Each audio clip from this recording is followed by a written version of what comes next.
Bought myself a red balloon, got a blue surprise, 'cause hidden in that red balloon was a needle for my eyes. Took a love light from my eyes, and then to my surprise, got a blue surprise. Met as friends and you were so easy to get to know. Will we meet one another again? Oh my, I hope so. Made with toys for children, because a child I've got. Haven't any time for children, although I got a lot. Took a love light from my eyes, and then to my surprise, got a blue surprise. Met as friends and you were so easy to get to know. Will we meet one another again? Oh my, I hope so.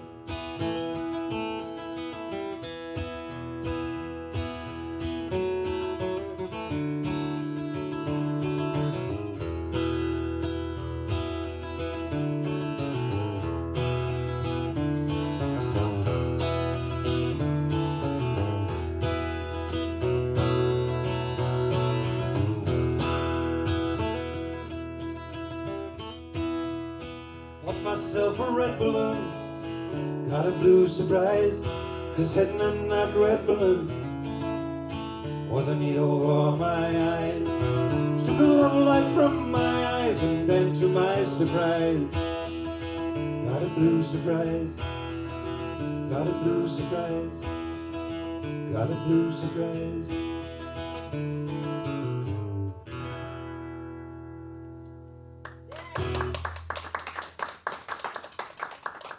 I don't know, everyone else here definitely knows it, apart from, I'm not sure the four there know it, but this is a Bailey wind china, which is what this is all about. This is more or less the prototype wind china. It was built before the name was coined. And I asked Mark, I was looking for a small-bodied acoustic with a cutaway, and when I first met this, it was 5 bits of wood with my name written in the back. This is what came out. And he does some really fancy work, but my brief was as plain as you like.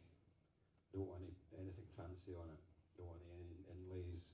Don't want any fancy purfling and that kind of thing, because I like plain things.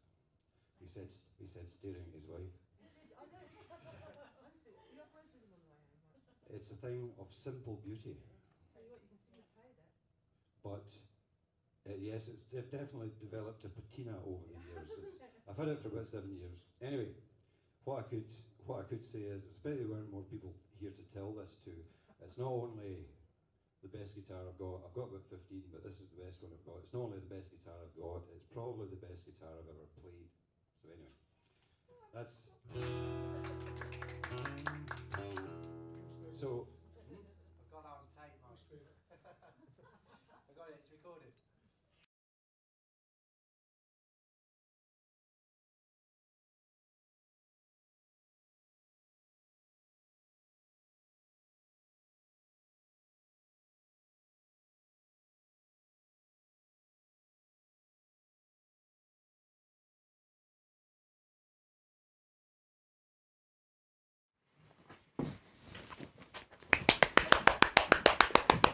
Cheers, folks. Thanks for coming back.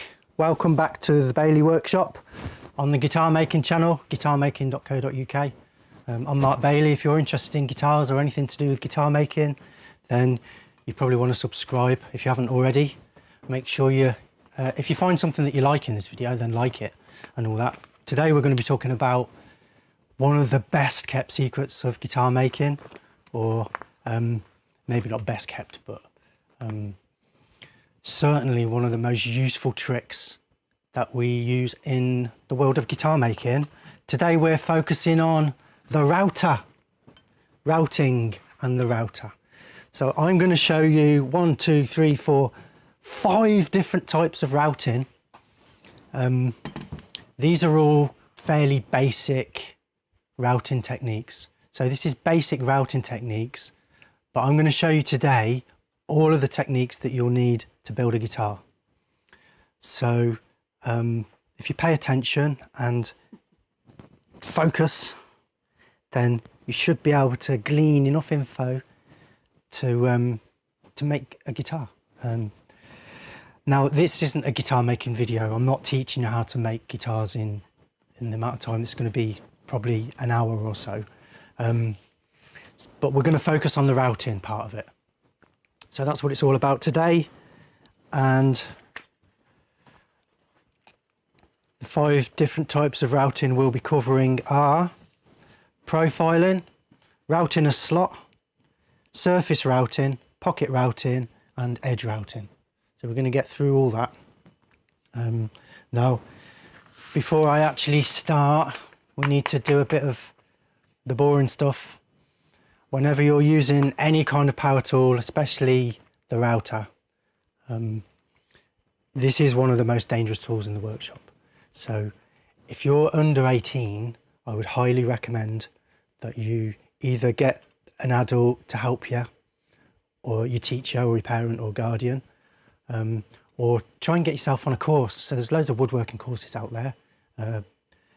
You can search your local area and I'm sure you'll find a community centre or something somewhere that will help you out. You can always come on my workshop course once lockdown's finished and we're all able to open again. We're not there yet, but at some point we're going to be reopening and taking bookings for the workshop course. So that's one option, is to come here and then you'll learn how to do it safely. So yeah, get some training, do some research, make sure you know you're comfortable with the tool before you start. And if you're under 18, you definitely need to get some help, okay? Routers make a lot of dust. So you're going to be wearing a dust mask and goggles, and they also make a lot of noise. So if you've got the headphones, that's even better. When I say headphones, I mean ear mufflers. It's not a good idea to listen to music while you're using power tools. If you've got your headphones on and you're listening to your Pink Floyd, then you're possibly away with the fairies and you're not really concentrating on what you're doing. So it's probably better. You can have music on in your workshop, fine, I do that. But I don't wear headphones because you tend to get locked in and tend to not focus on what you're actually doing. So having said all that, health and safety, I've got a video on that. Count your fingers before and after using every power tool or sharp tool. Always count your fingers before and after. These things are important because we're all guitar players, or at least most people making guitars are actually players themselves. I am, and you know, I'm guessing most of you are as well. So we don't want to damage our little fingers. They're really precious. And if anybody would happen to lose a finger or something, then, you know, for me, that would be the end of it. You know, if it ever happens again, I mean. Yeah, we did have a student once. He had a bit of a bad day. He had a bad day, and I'm afraid that's all that's left of him. So that was Lewis. That was my previous apprentice. Is that all that's left? You better watch yourself. That's all that's left of my previous apprentice. Just his thumb. Now, I do keep that as a spare. It is handy to have a spare thumb, especially if you're a player, because what you can do is super glue it on your hand like that, and it gives you an extra digit. It's super handy if you've got to follow a really good guitar player. Get yourself a spare thumb. Excellent. So that's your first tip. Now let's get on with the serious business of routing. Don't forget it's live, folks, so this isn't pre-recorded or edited. This is live, so I'm allowed to have a sip of tea. That's the law of YouTube.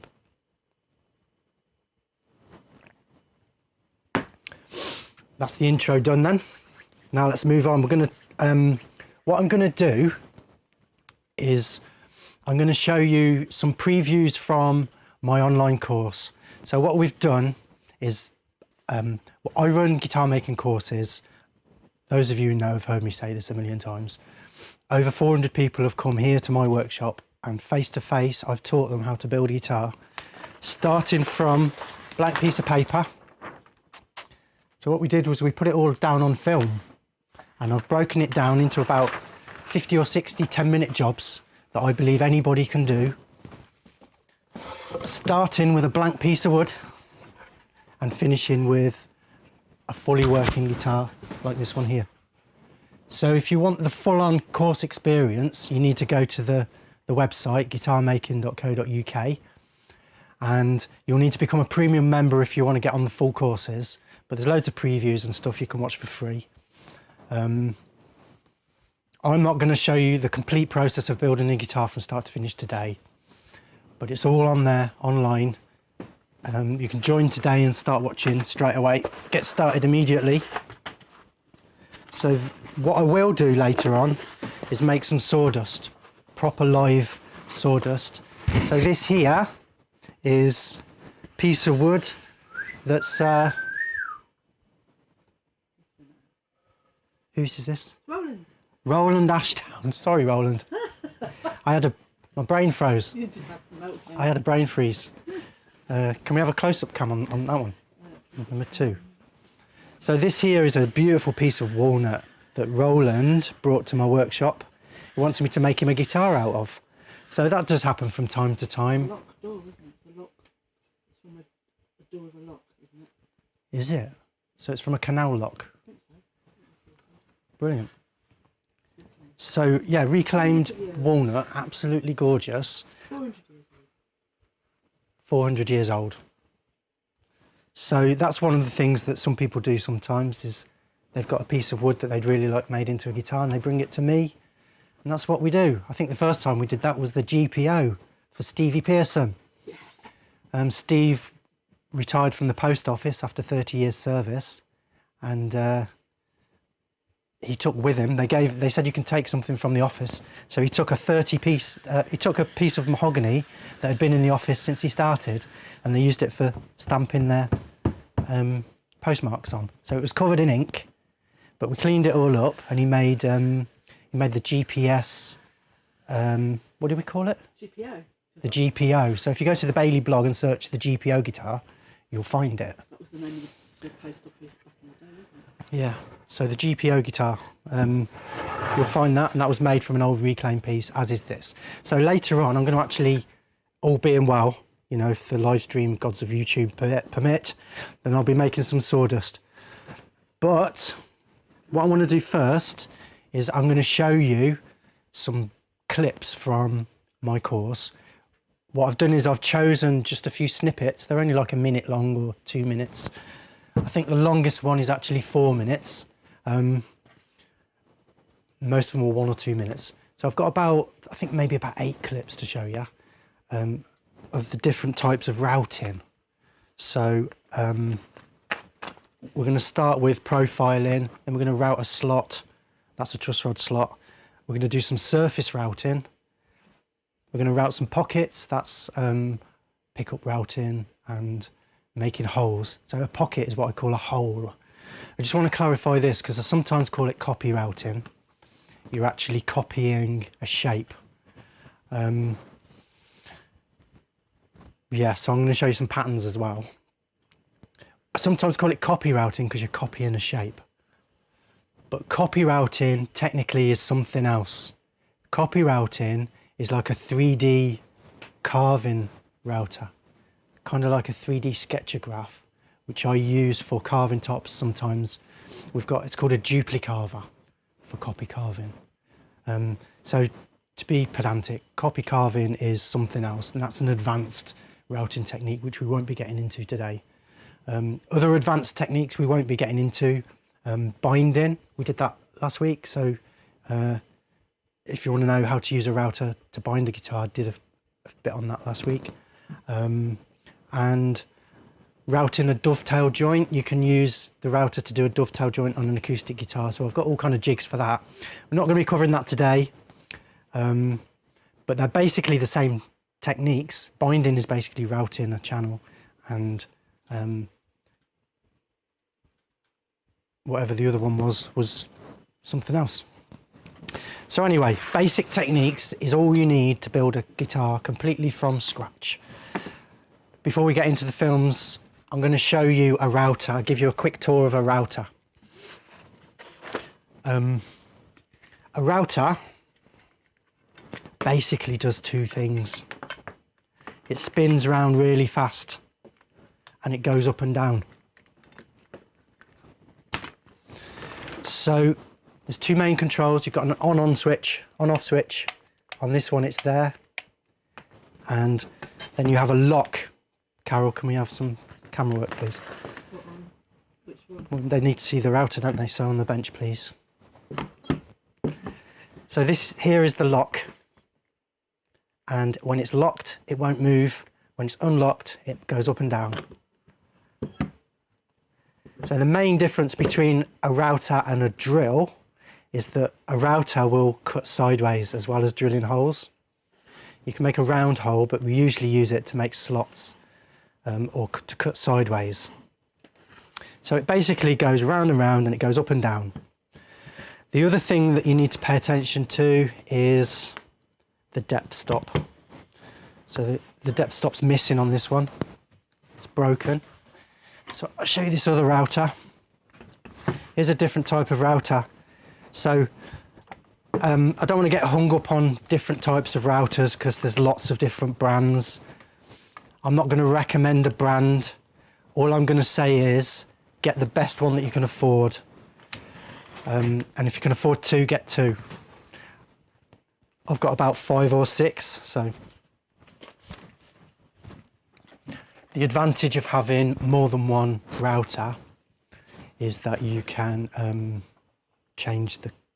instead of changing the cutter, you can just change the router. So you can have different routers set up with different cutters. It makes everything a lot faster. So that's why I've got more than one router. It really helps.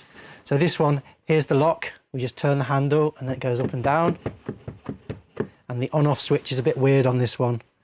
You have to press, it's like a dead man switch, otherwise it won't switch on. So you press with your thumb and then you pull the trigger and then you can lock it on. You can release it just by pulling the trigger. It doesn't matter. Routers have got an on-off switch and they go up and down. And then the other thing they have is a depth stop. So let's go in a bit closer on this. Can we have, oh, got it. This here is the depth stop on this one. And what happens is the router will come down. If I just set a depth, let's say I wanted to go 10 mil into this desk. What I would do is take the router down till it touches the wood. And then I would set the depth stop here. So what we do is we take it down till it touches. And then in this case, I can dial in. This one's got a dial on it, which I can literally dial in 10 mil there. Most of them haven't got a dial, so you have to measure it. One quick tip is you could have a piece of wood that was 10 mil thick. Well, let's say we wanted to set it to, that's 10 mil thick, a piece of wood exactly 10 mil thick. Then we can bring the stop down till it touches there like that. And then we know we've got a 10 mil gap. So that's one way to quickly set the depth stop. And then what happens is, as I plunge down, then the depth stop will hit there and it won't let me go any deeper. So it's really simple. It spins around really fast, it goes up and down, and you can set the depth stop. That's really all you need to know about routers. Now, I'm just going to show you some cutters and the patterns. Can we change the screen? Got a question, Carol? Well, it's just, I think this might be a good place. Ian Gemmell asked, Ian Gemmell asked, he sees you're using what he called a collet extension. What are the benefits? No, there's no collet extension in there. Ah, okay. There's no collet extension, folks. Right. So you can use a collet extension. I've never used one. I've never felt the need. I'll show you in a bit, if you need to go really deep, how you can go deeper.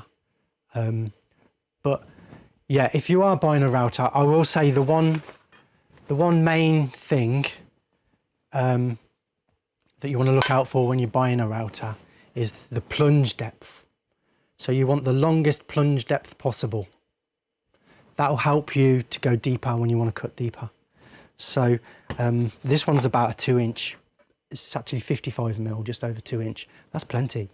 There are no cuts on a guitar that are deeper than 2 inches because, well, your neck blank is, sorry, yeah, your blanks shouldn't be much more than 2 inches deep. So 2 inches is plenty. You shouldn't need a collet extension, and whatever you thought you saw there, it's not a collet extension, it's just a cheapo router. This is the cheapest router that I would recommend. It's actually a Bosch. Go on, you can tell what it is. Google that. It's discontinued, but you can still find them on eBay. These are the cheapest one that I'd recommend. And I would say don't spend less than about, I would say about £50. You can get a router. I've seen routers for about £15. But the bearings will be rubbish, and you'll maybe make one guitar with it and then it'll fall apart. So I have got an example of a really cheap router.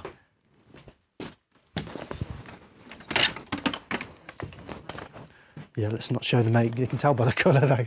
But yeah, not recommended to use a really cheap one. I would spend at least £50 or £60.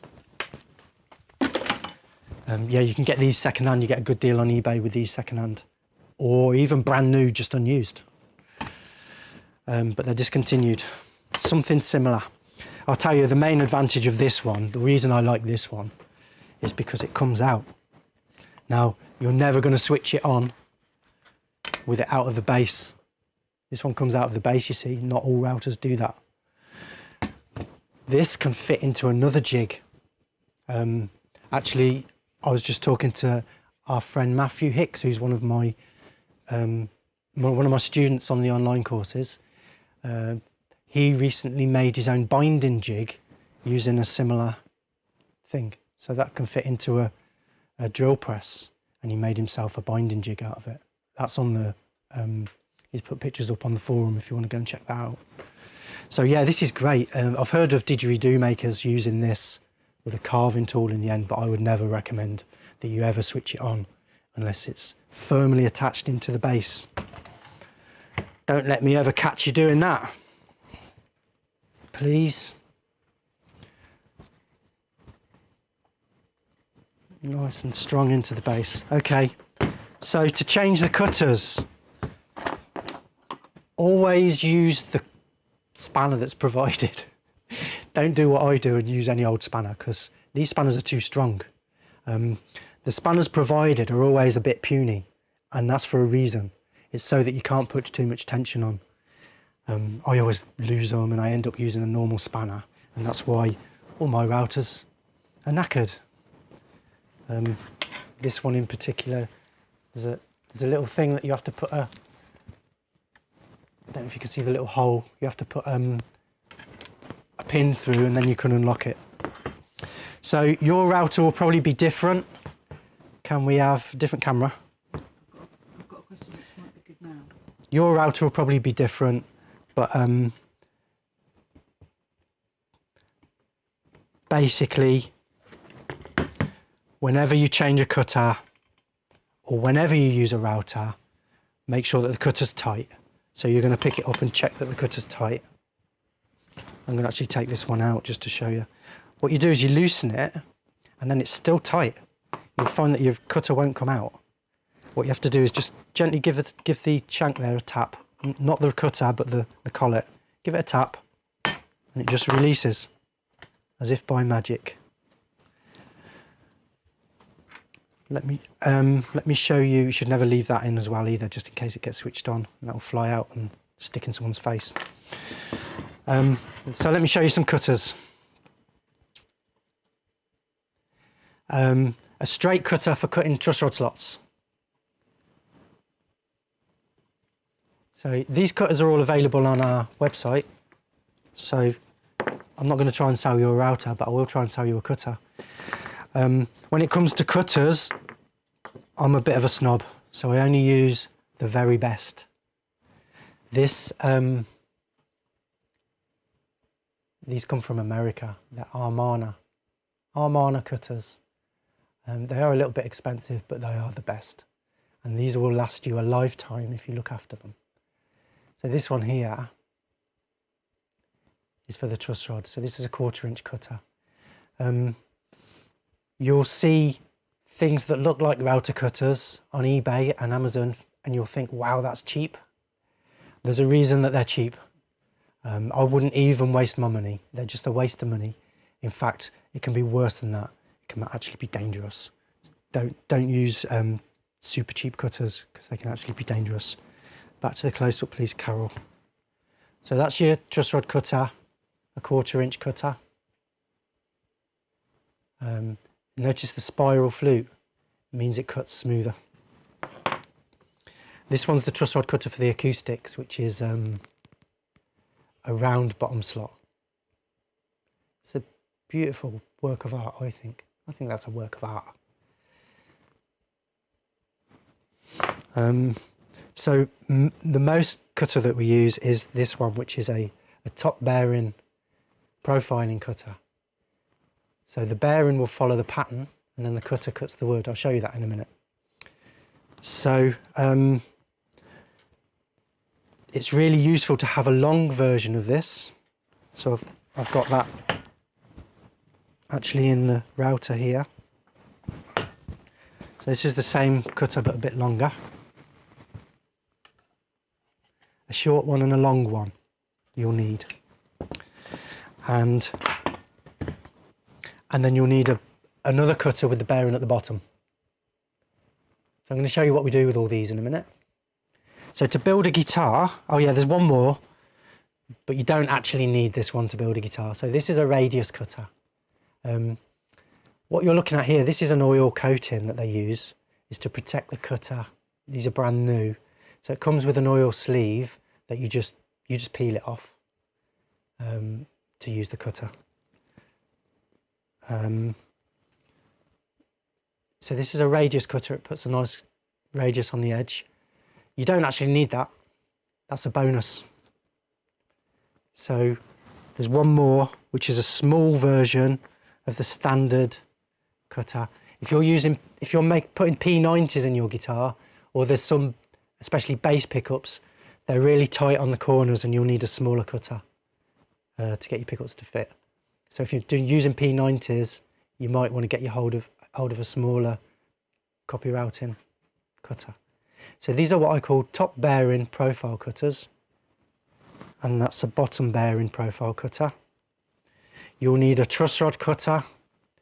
If you're making acoustics, I recommend the round bottom one, because we make our own truss rods. You'll see that on the course if you sign up.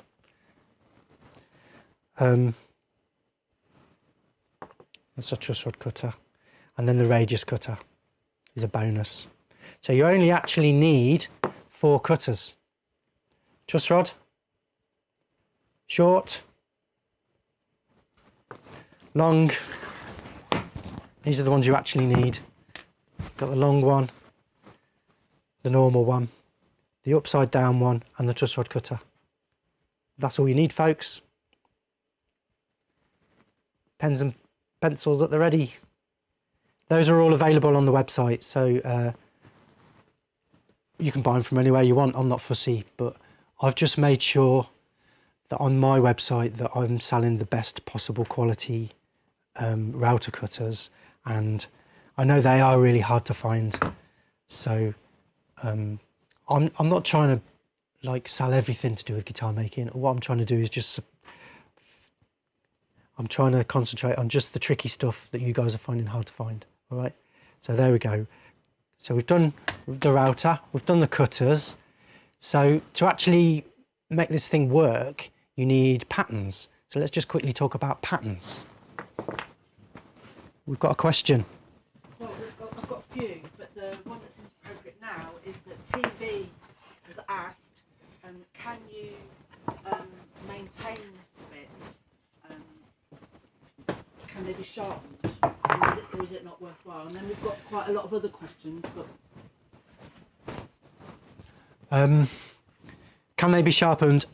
we'll maintain. Tips Yes, for they can be maintaining. sharpened. There are things you can do to maintain them. Just hang on a sec.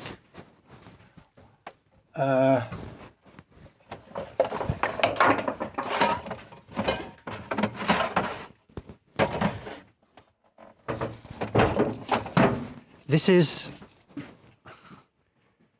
what do we call it? Blade and bit cleaner. It's made by CMT, but there are other brands. By the way, I'm not affiliated, but I'm open to offers.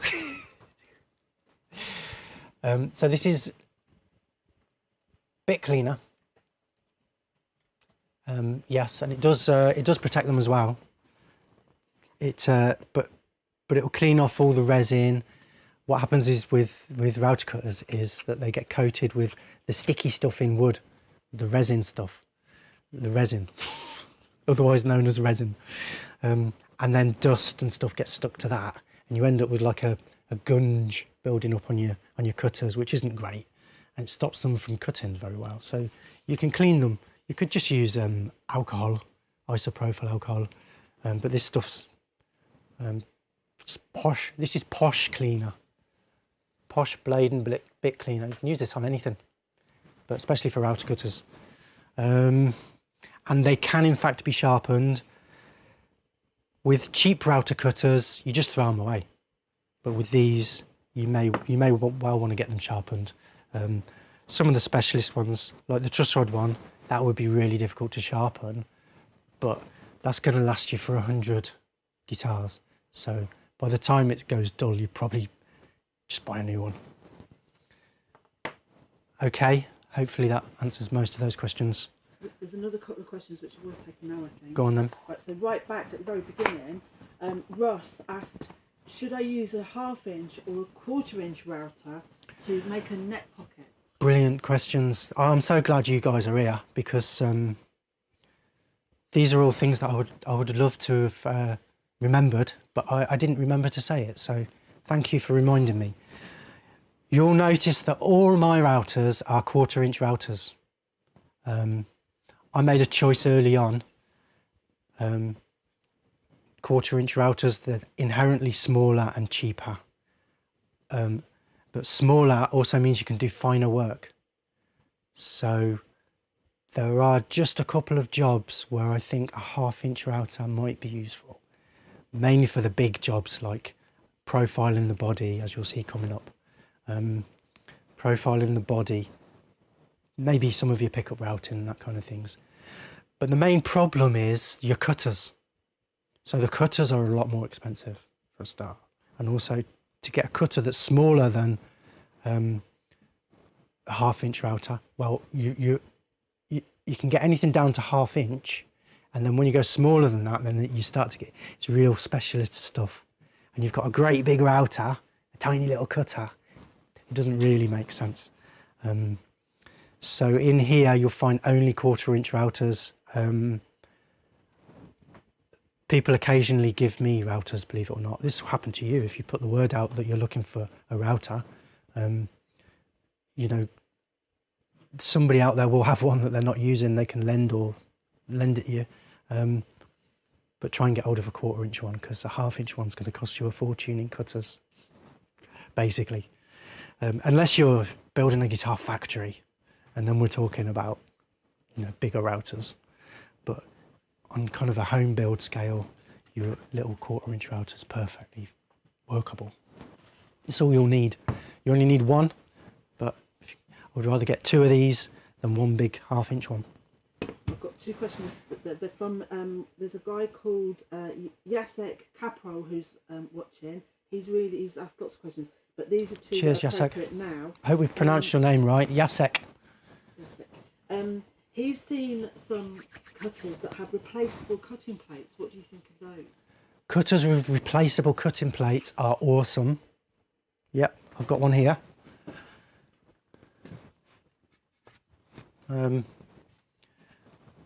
So the advantage of this, let me get it on the close-up cam. Yep, you see that little Allen key there? We can take that out, and this blade rotates. There's 4 sides to it. 1, 2, 3, 4, you see? So we can turn it, and it's like getting a brand new cutter. So there's two blades on this one. So yeah, that lasts, it's like getting 4 cutters when you buy that one. These are great, but they are a lot more expensive. I guess they have the advantage of when they do finally wear out, you can actually replace the blades.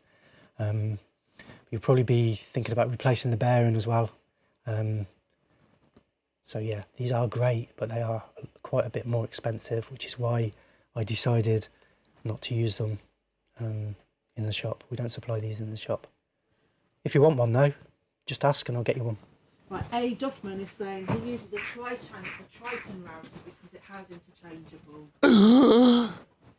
Not the T word.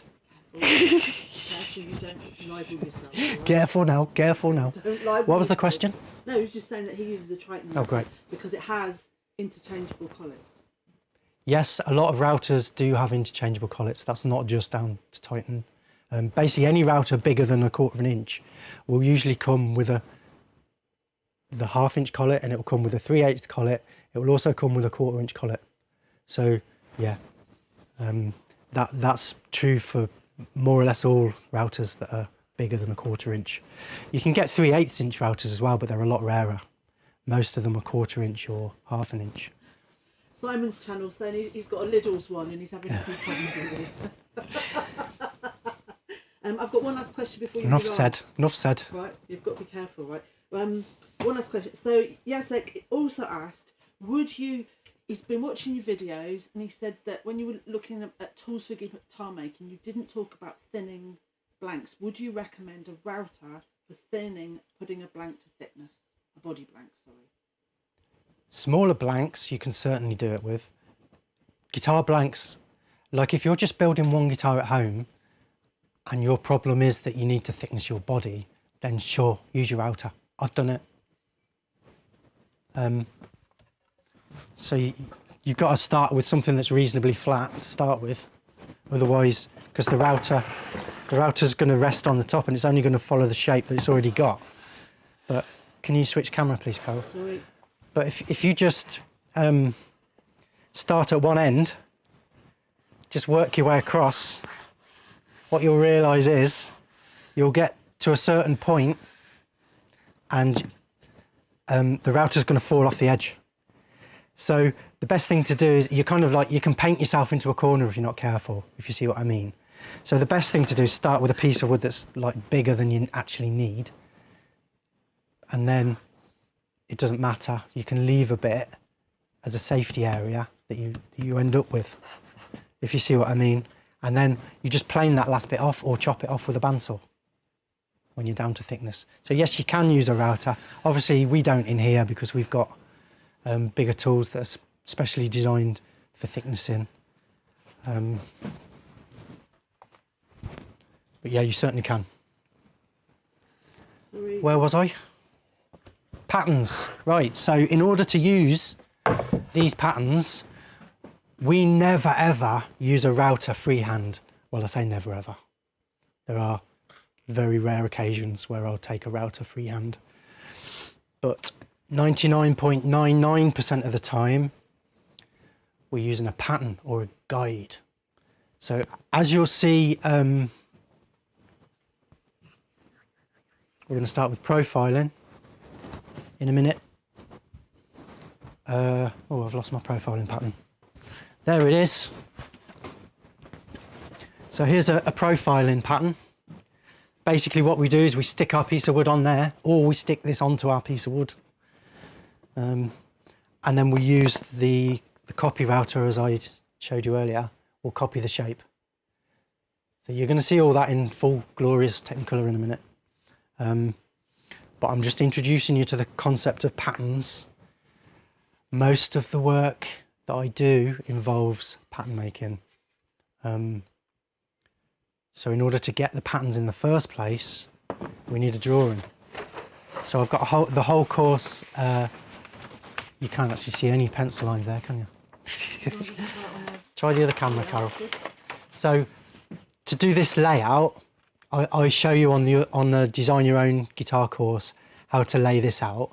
And then what we do is we trace the shapes onto a piece of scrap PDF? Onto a piece of scrap MDF. We trace them onto a piece of scrap MDF and then we cut them out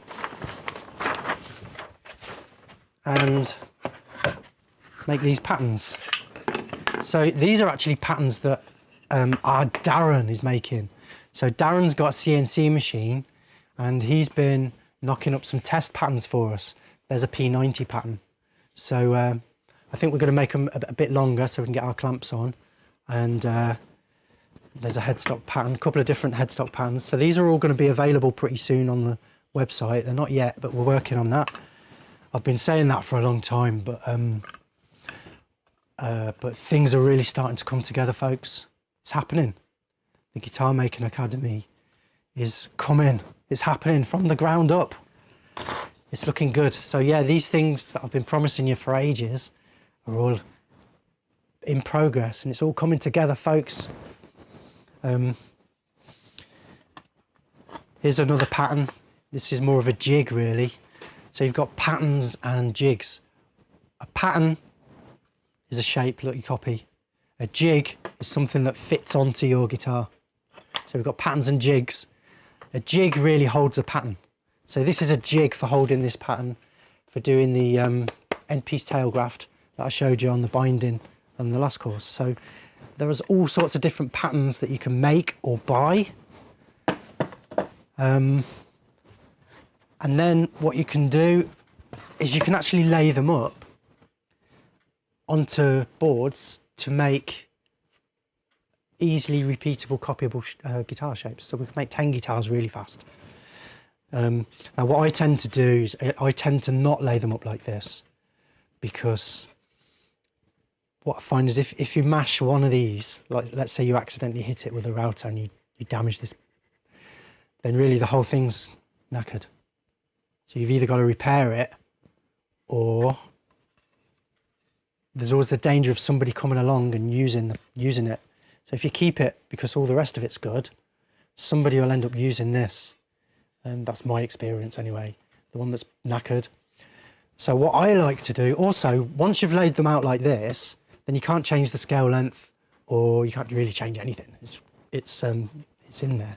So what I tend to do is lay them up individually instead of having them all on one pattern. Is I have individual patterns, and I make my guitars one at a time anyway, so it doesn't really help to have them laid up like that. Maybe saves a few minutes, but unless you're making hundreds of guitars, it doesn't really matter. Having said that, what you can do is you could buy a pattern like this with all the markings on it, and then you can take copies and then use the copy. So what I do is I make a master, and then I copy it, and I only use the copy.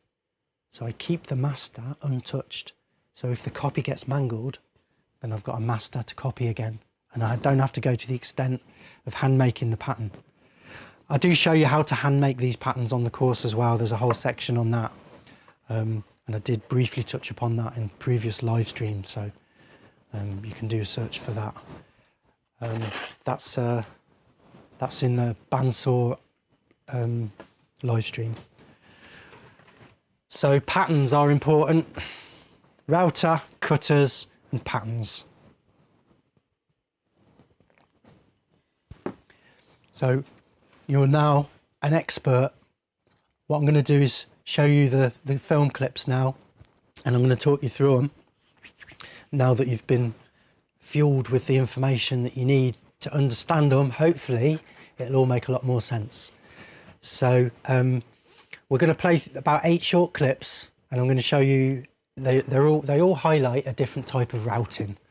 So I might stop and start it at certain points. If you've got any questions or anything, just shout them out. Don't worry about it. And then don't go away. Got something else to show you at the end. So let's play the first. There's 3 things I want to tell you about profiling. It's one of the most dangerous types of routing because the cutter is actually exposed You could, if you were an idiot, put your hands in there and cut your fingers off. So there's 3 things I need to tell you to protect yourself. 1, we never start the router if the cutter's touching the wood, because it might take a chunk out. What we do is we turn it on, away in a safe area, and then we ease in, and then we can continue our cut. Second thing, we always go against the direction the cutter's spinning. The cutter spins this way around. You'll soon know if you go the wrong way, because it tries to act like a wheel and it tries to accelerate. You're not in full control. If you go the other way, then you're pushing against it all the time. It's much easier to control the speed.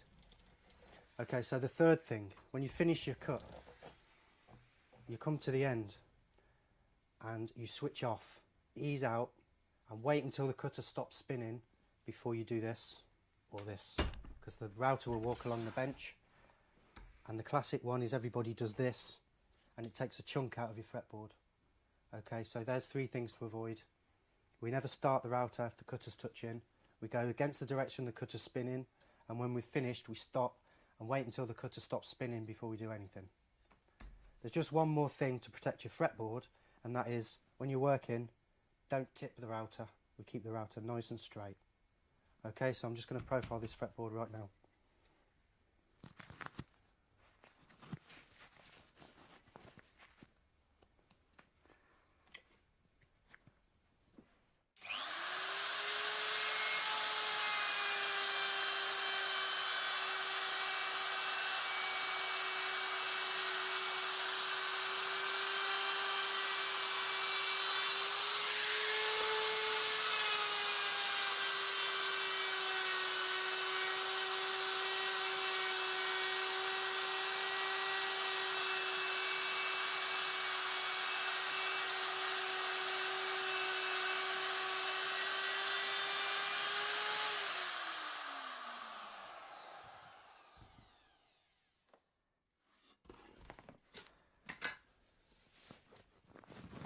So now we've got a fretboard which is exactly the same shape as the pattern.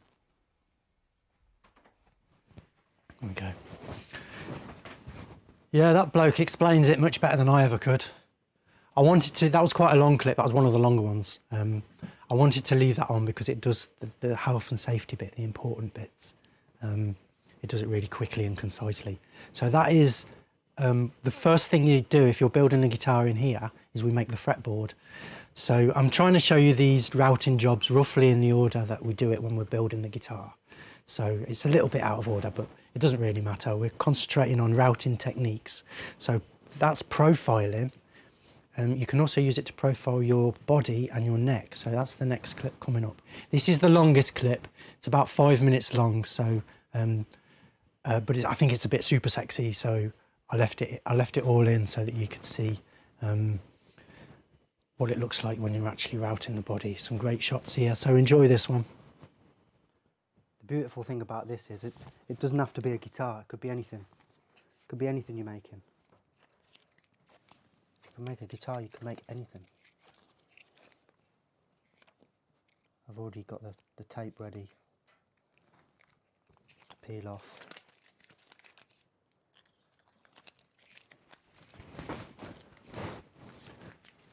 So I'm using the famous all the way around the edge and a bit down the middle.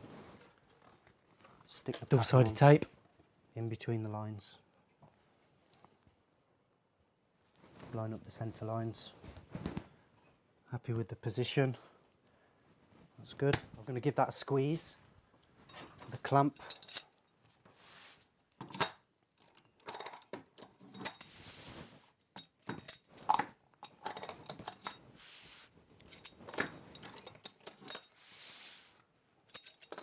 The stronger you press, the harder it sticks. That pattern's now stuck on really, really tight. It's not going to move anywhere.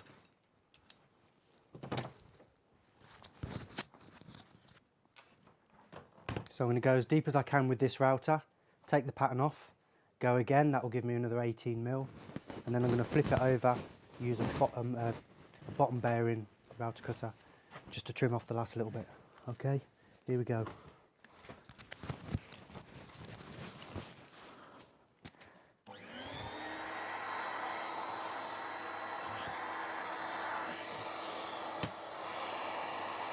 I like to set the depth on the edge there where you can see what we're doing.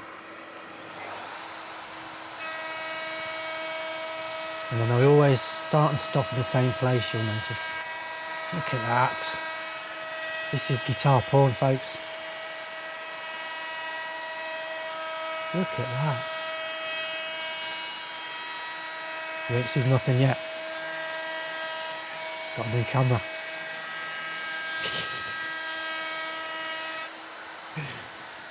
You haven't seen the new camera yet, folks.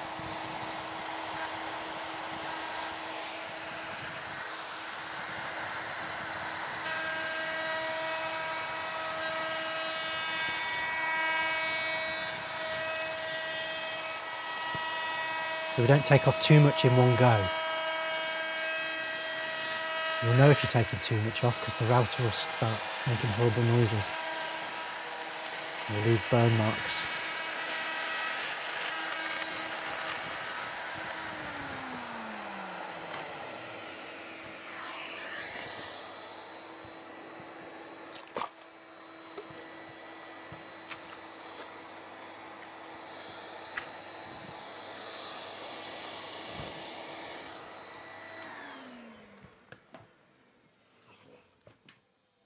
So there you go. In order to get deeper now, I just take the pattern off.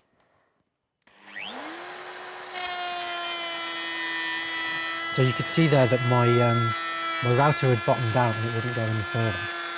But if you take the pattern off, then the patterns are 18 mil thick in this case, so we can go 18 mil deeper.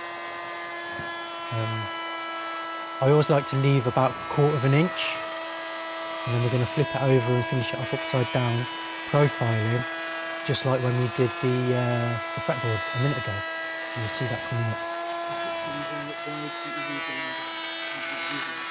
Yeah, in a factory situation, you could use bigger, longer cutters and remove more wood in one go.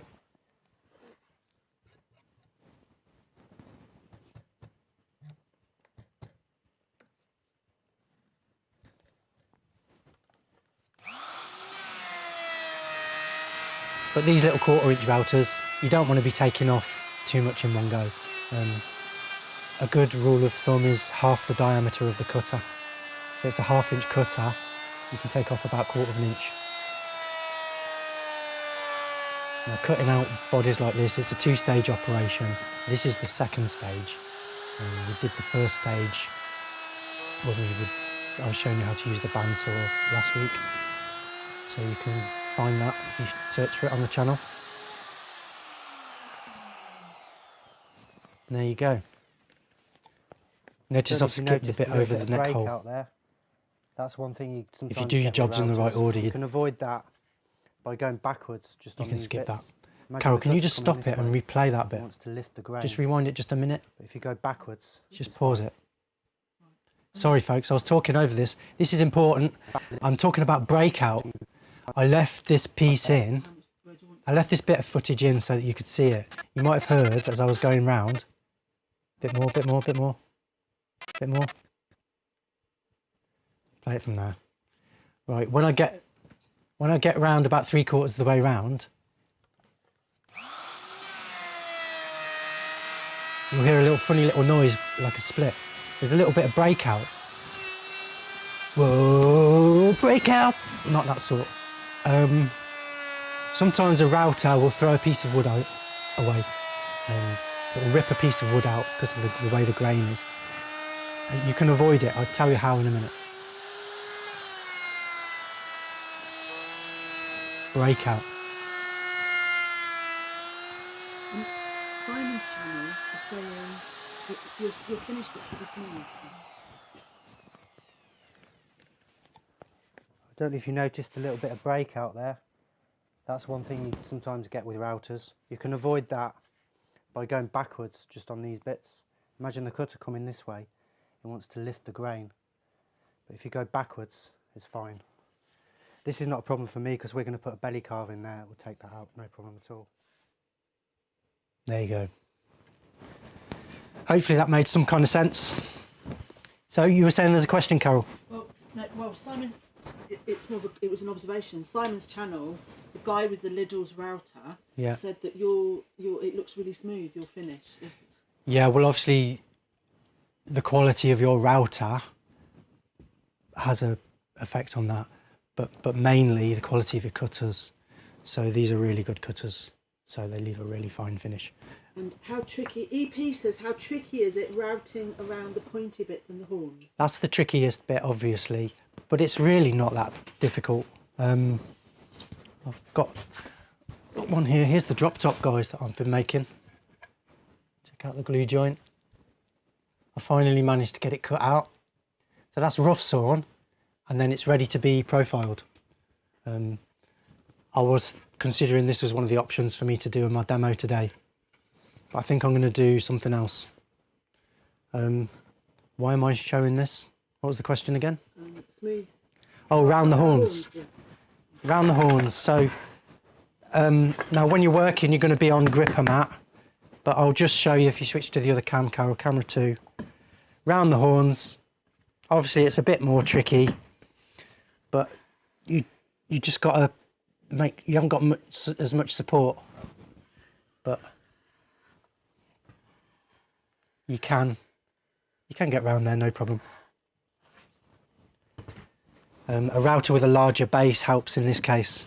So the larger the base is, the easier it is to get round the horns. Okay, so yeah, it's not difficult,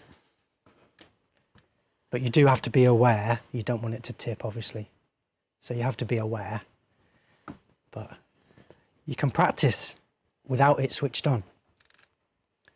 Always have a dry run first, especially if you're not sure. Have a dry run just to make sure. Always a good idea to have a dry run, because then you can make sure that there's nothing in the way, your bench is clear and all that kind of stuff. So yes. You've got one question about setting the depth, so is that good to ask now? Play the next clip. So you can also use profiling to profile the neck. So yeah, this is the last clip on profiling. We'll just play that.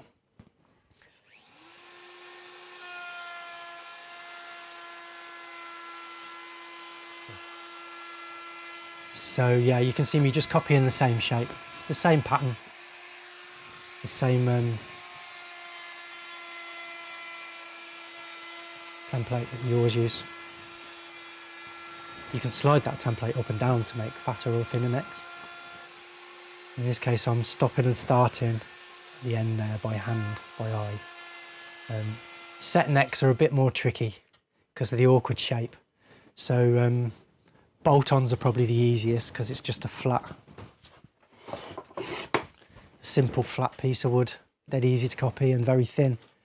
Set necks, as you saw, half the battle is actually how you hold the thing while you're working on it. Yeah, so I always say that.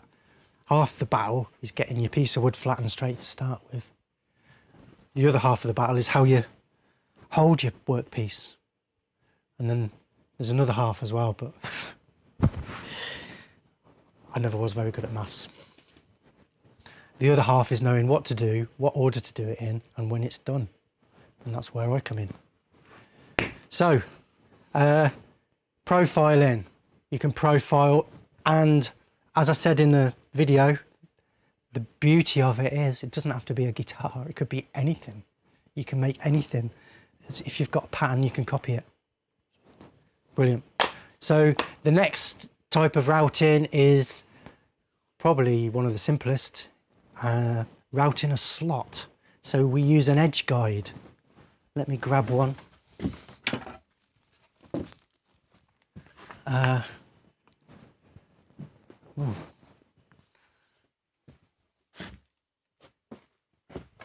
I've lost a bit of it. You'll see it in the video anyway. Here's an edge guide. I've lost one of my rods out of it, but that fits into the router. Fits into the router like that. Allows you to route just a straight slot. It could be a slot in the middle of the wood. Yeah, usually down the middle of the wood. So it can also be on the edge of the wood, but when I'm using a slot on the edge of the wood, I'd usually use a binding cutter rather than a fence guide. So usually when we're using the fence guide, it's for making a slot down the middle. So the next clip is a truss rod slot. If you could play the clip, please, Carol. Truss rod slot, routed a slot, number 2. So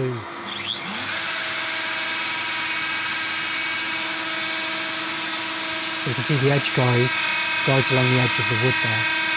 You need to make sure that your wood is overhanging the bench, otherwise it'll be guiding along the edge of the bench.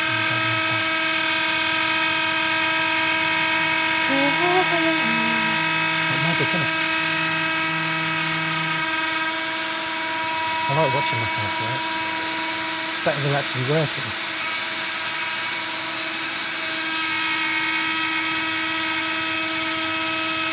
Now I'm only cutting in one direction. I think there's a song there somewhere. One Direction. I don't know any of the songs though, so I can't sing them. We only cut in one direction, and then when I'm bringing it back, I'm bringing it back at the same level and not cutting. That clears out the slot. What I find is if you try and cut in both directions, then you'll have a wonky slot and nobody wants a wonky slot. There we go. Notice again I'm taking off layers, so I don't route more than about 1/4 of an inch at a time. So 1/8 of an inch at a time if it's a 1/4 inch cutter. So that's a 6mm cutter, so half of that is 3mm, so 3mm is the maximum depth. So I'll usually go maybe 2 to 3mm at a time, and the depth obviously depends on what truss rod you're using. So you would have to measure your truss rod. All that kind of thing, details is all covered on the course. Obviously when you're routing, the main things that you need to know is how deep to go. That's the main thing really you need to know, because everything else is a guide or a pattern. All you really need to know is how deep.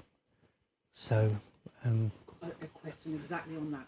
all right, Exactly on that. So go on then. Jacek wants to know, he's heard that putting carbon fibre rods in a net can stop warping. If so, what would be the recommended depth of such a rod, and what cutter would you use? That's a bit of a tricky question. Now you mean instead of the truss rod or as well as the truss rod? Because you can put 2 strips of carbon fibre down each side. I would probably make them 1/8 of an inch by 3/8 of an inch. So 3 by 9. And bring it right through. It depends on the style of guitar, obviously, but you're probably talking about a set neck or a guitar with an angled back headstock, because the carbon through it can reinforce the headstock. I've also heard of there is a maker out there that uses spring steel in place of the carbon. So it has a normal truss rod, but it also has 2 strips of spring steel, similar size, maybe 3mm by 9mm. I wouldn't go too much deeper than that, because by the time you've carved your neck, you're going to end up carving into it. So don't do that. What size cutter? Size for size. So if it's a 3mm slot, you'd use a 3mm cutter or 1/8 of an inch. Okay, now having said all that, I wouldn't recommend you do that, especially for your first guitar. Yeah, as we're on the subject of carbon fibre, there are cheap carbon fibre rods, and then there are carbon fibre rods that we use for instruments, which are a lot more vibrant and they sound a lot more zingy. You can get cheap carbon fibre, but it just kills the sound. So bear that in mind. Not all the carbon fibre rods that you get are made equally. Just point that out. I would not recommend that you do it, especially if you're not, if you don't really know what you're doing. I wouldn't recommend that you try anything quite so advanced. 3 slots, so you're tripling your room for error there. three chances for it to go wrong. And yeah, you've only got to go slightly too deep on one of those slots or something and you've trashed your neck. So you also got to consider the type of glue you're going to use to do it. I'd probably recommend you use some kind of epoxy. Yeah, got all that kind of thing to work out. Not recommended for a beginner, but certainly feasible and not difficult really. Just you've got 3 chances of going wrong instead of 1, so I don't recommend that for a beginner. Okay, so that's routing a slot. That is so easy. What's next, Carol? Surface. Surface routing. So this is a brilliant technique that you can use to route any piece of wood flat. We did mention it a little bit earlier when you were talking about, one of the questions was about thicknessing a piece of wood. So surfacing and thicknessing are related. Surfacing is cleaning up a surface. So a lot of these cuts that we do when we're building guitars, we do a rough cut and then we do a finishing cut. So 2 cuts. In this case, we did a rough cut with the bandsaw and then we do a finishing cut with the router, using a jig that holds the router at an angle. We can easily route an angle onto the headstock. Let me just see if I can find the actual jig to show you.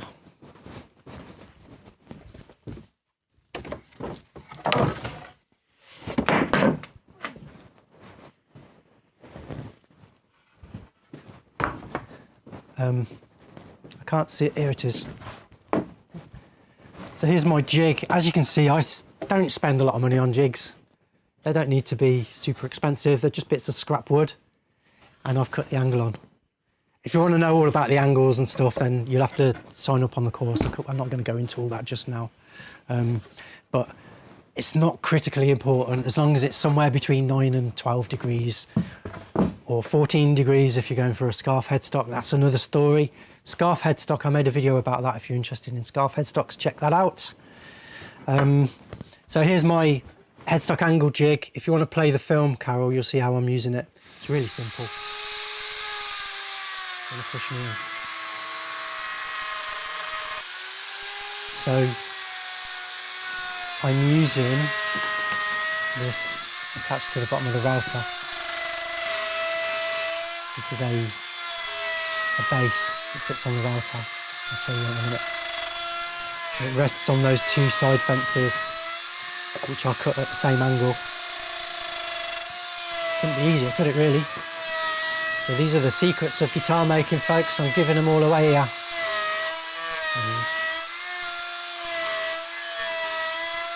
Hopefully you appreciate the work that's gone into this. It nearly killed me. But look at that. So yeah, you could do all this with a hand plane and that, and I've got total respect for guys who only use those hand tools. But for the rest of us mere mortals. So maybe you can see I can take another little cut. I've probably left a little bit too much on. So it's very easy just to take a fine cut. Just a tiny slice, take it back to the line.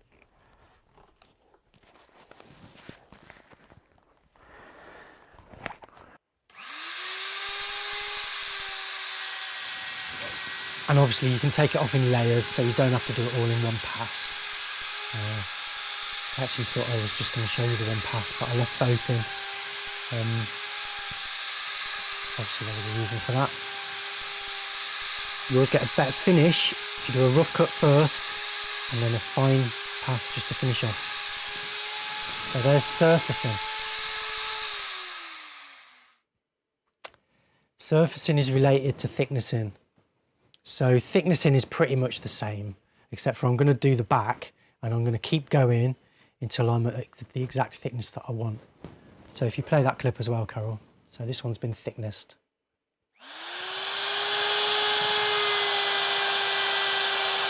So it's stuck down the other way up this time. Exactly the same thing. I've marked off the area that I want to route, because I don't do the whole neck, obviously.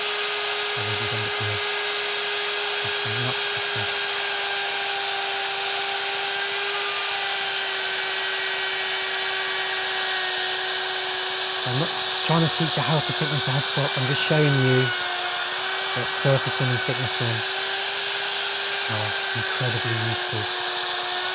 I'm sure you can think of a million uses for those.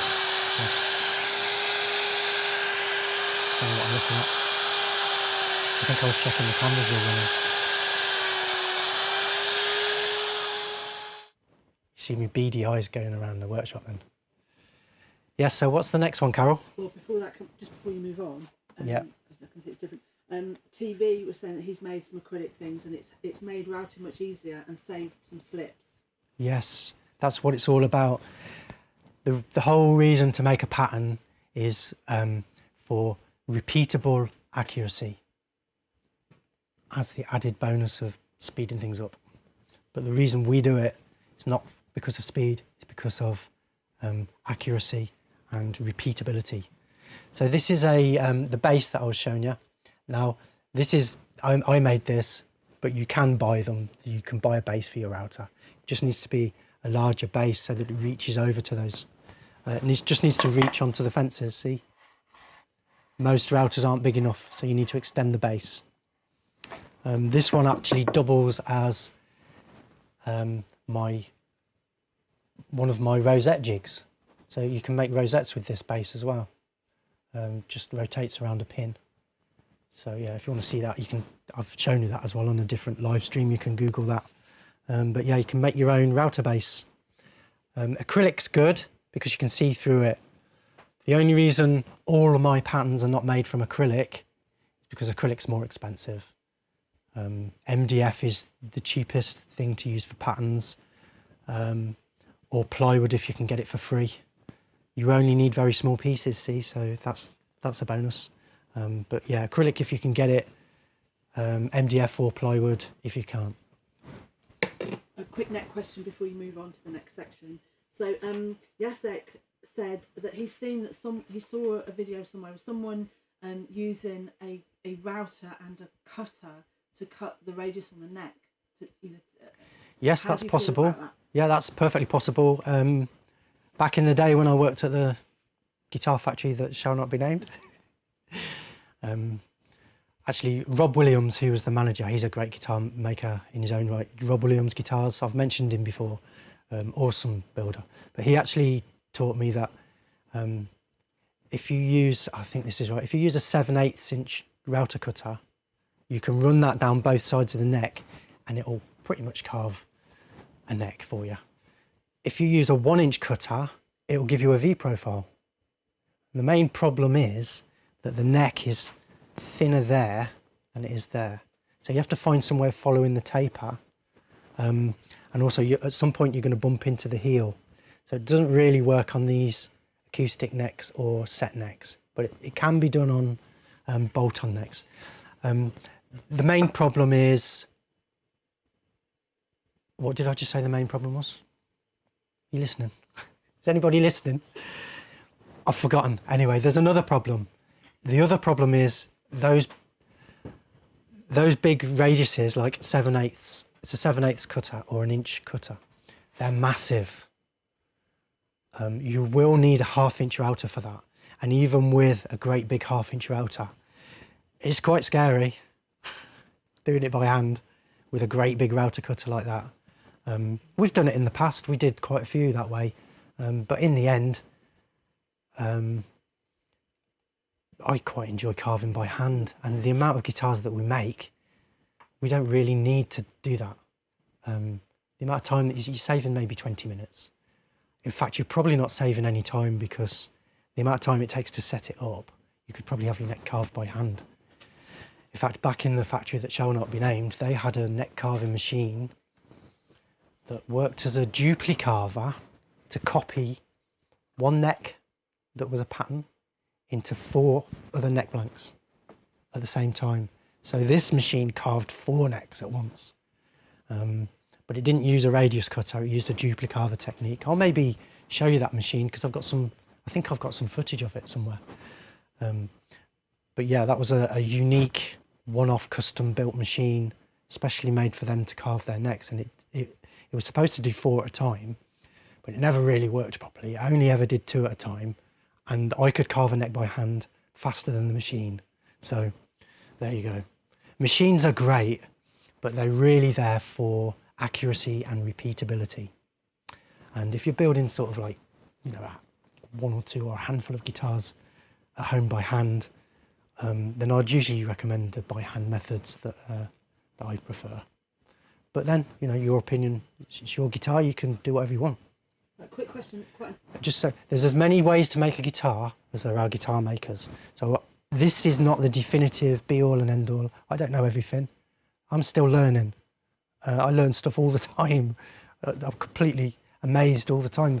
How can I still be learning stuff? You know, I've been doing it for 20 years, but I guess there's a lot to learn, folks. More than 20? Yeah, more than 20. I told you I couldn't count, didn't I? Right, this is important to ask this now. So Ross says, can I just check, when you are profiling, do you move the router anti-clockwise, and then when you're servicing, you move the router clockwise? Is that what's, yeah.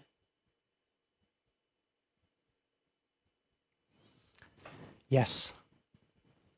Because you are, I'm gonna do a live demo in a minute, and I'll probably explain, fill in some of the gaps. But you're always moving against the direction the cutter is spinning.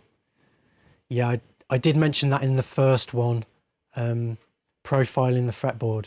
That was quite a long film, and I did explain. I did explain it quite well, so that's why I left that bit in. But yeah, you go against the direction the cutter's spinning, and then it's less. You're more in control. Things are less likely to go wrong.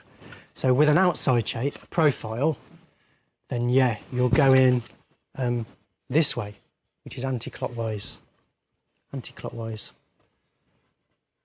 When you're out in a pocket, then you're going clockwise. And if you're routing, like surfacing, what I like to do is I like to go around the edge first, because you're less likely to get breakout if you do the edge first. And then I do smaller and smaller circles and clockwise. If you go the wrong way, like I mentioned in the fretboard trimming video, fretboard profiling video earlier on, if you go the wrong way, you'll soon know about it, because it will feel like you're not in full control. If in doubt, just try both ways and see which way feels more comfortable. The router will tell you. Occasionally you'll find a piece of wood where it just works better if you route backwards. Depends on the direction of the grain, but 90% of the time it's clockwise around the outside. Sorry, anti-clockwise around the outside, clockwise around an inside hole. So yes, well pointed out, that man. Right, next video. Yes, so this next one is a bit longer, isn't it, Carol? What we got coming up? No, this is fit the neck. All right, so this is surfacing. I wanted to show you, so this is the last example of surfacing. We're using a surfacing technique to route the back of the heel here to change the neck angle. Everyone's always wondering how we get the neck angle. So I'll use a jig where the angle is adjustable. I'll show you the jig. And then we just surface route this until the neck's at the right angle and the right height. So that's what this clip's all about. Again, it's a surfacing technique.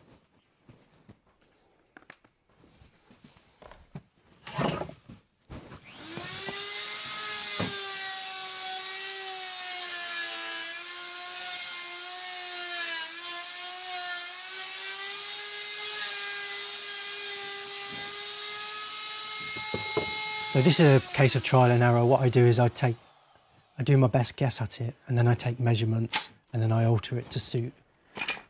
That's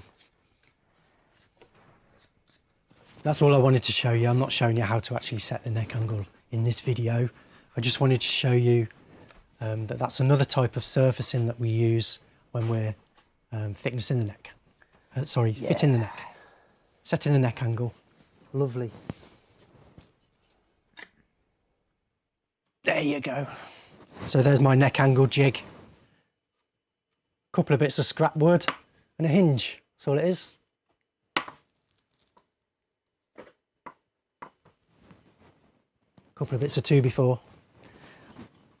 The plans and the PDFs, these patterns are all, I've got PDFs for all these patterns that are available on the course. So if you're building a guitar, if you're on the course, then those PDFs are available to you. You can download them, and they tell you how to make all these. And there's a whole section on the course, it's how to make all these jigs. They're really simple though, as you can see. That's the most complicated one, which is just 2 pieces of wood, 2 bits of wood there, and a hinge. And I've got a couple of strips there just to hold the neck. We'll go into all that on the course. Right then, next clip, Carol, what's it called? Routing the control cavity. Right, so I'm going to show you pocket routing, which is copying these kind of shapes, internal shapes. We call them pockets or sockets or holes. So yeah, quite a long one this. How long is it? 4 minutes. You sure that isn't pickups? Okay, it's quite a long one, bear with us. Right, it is that I've remembered now. I've left quite a long clip this time because it shows you me using the NEC tape. So this is the double-sided tape that we use. NEC tape or exhibition tape, that's available on the site. Tricky to find.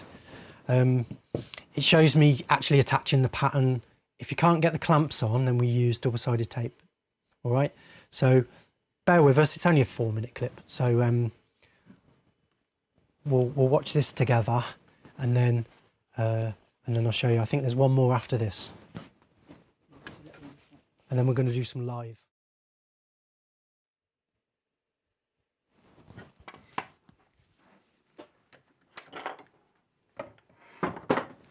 Two patterns in one there. So here's my control cavity pattern, which I made a little bit small, so there isn't room for the clamps and the router. I'm going to use double-sided tape.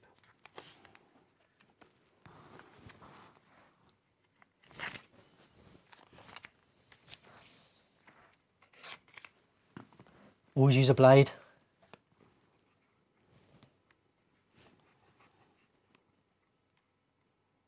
You'll be there all day, picking it up with your fingers. Avoid dust. I'm going to stick that on, making sure I leave enough space around for the controls. If you like, you can pop the controls in just to check that. I'm going to give that a squeeze with a clamp and then go ahead with the routing. Now, the main thing we're interested in when we're routing these pockets is how deep do we go.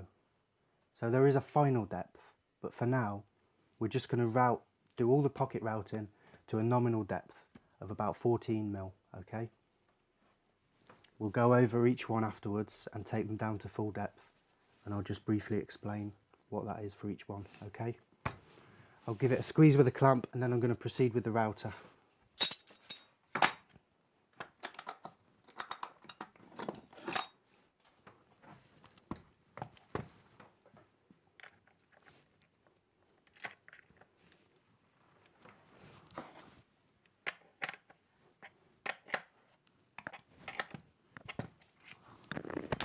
Hopefully you got the gist of that, folks. 14 mil.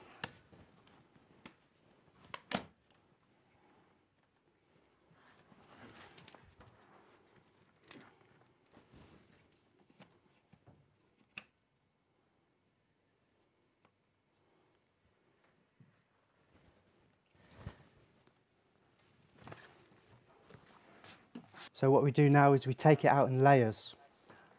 I'll take it to the centre of the pattern where it's safe.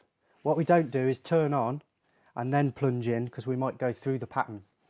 What we're going to do is start in the middle, take it down, lock it, turn on, plunge in, and we only do 3 to 4 mil at a time. If you go too deep, you'll notice it struggles, it makes horrible noises, it rattles, and the cutter will fall out. So don't try and take too much off. We do it in layers until we're down to full depth.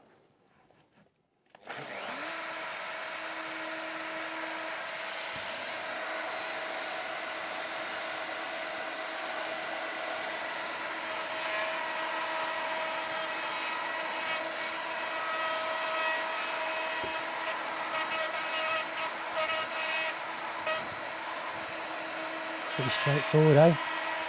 Bet you could do that, couldn't you?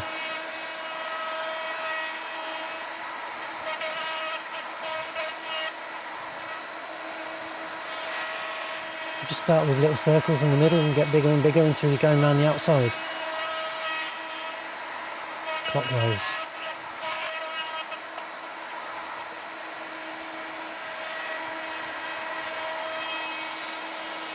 So hopefully you got that bit earlier. I was getting at, we'll just go down to a nominal depth to start with, and then we'll take them all down to full depth later on.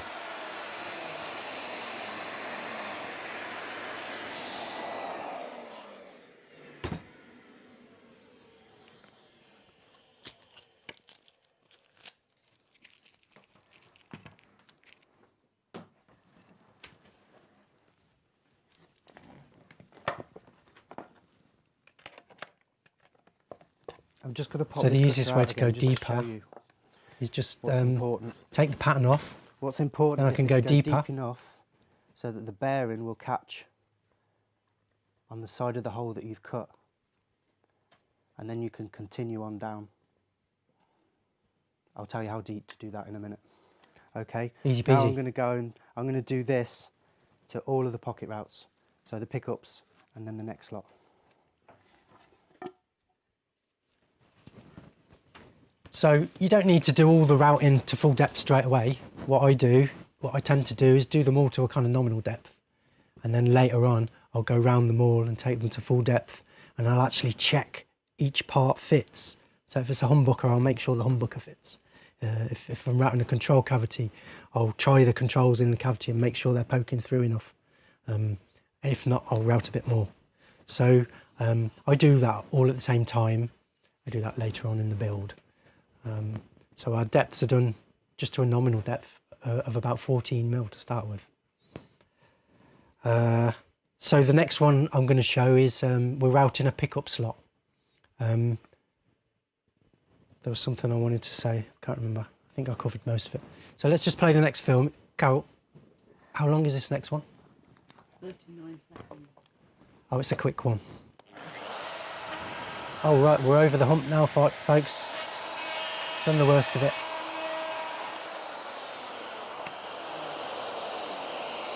Did you notice that smooth cut there?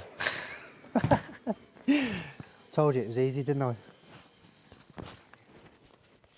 Anybody could do that. But just to show you, that's how we do all the holes in the guitar.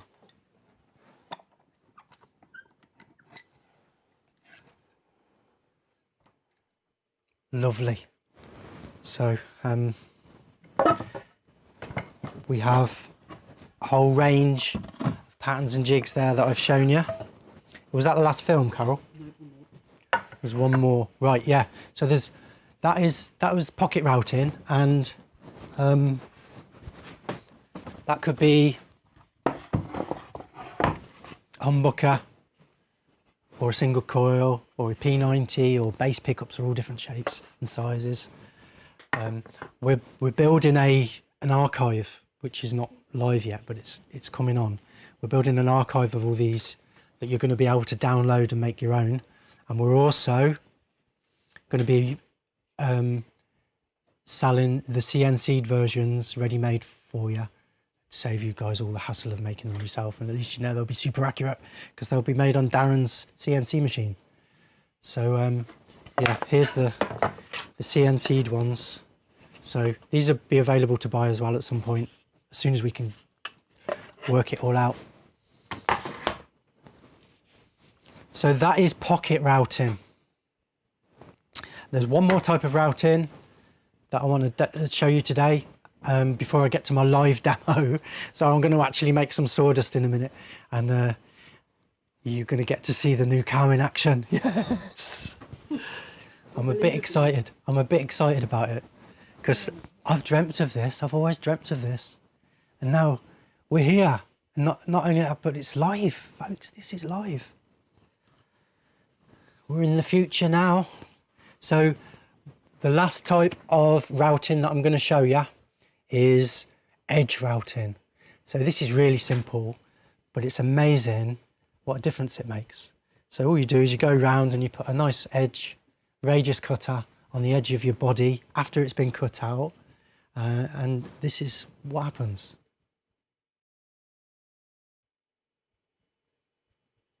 To take this nasty sharpness off the edge. I'm now going to run a radius cutter around on both sides, front and back. They range in sizes. I'm going to go for the smallest one. This is a 1/4 inch radius we're going to put around the front and back. Put the cutter into the router. It's easy to set the depth on these cutters.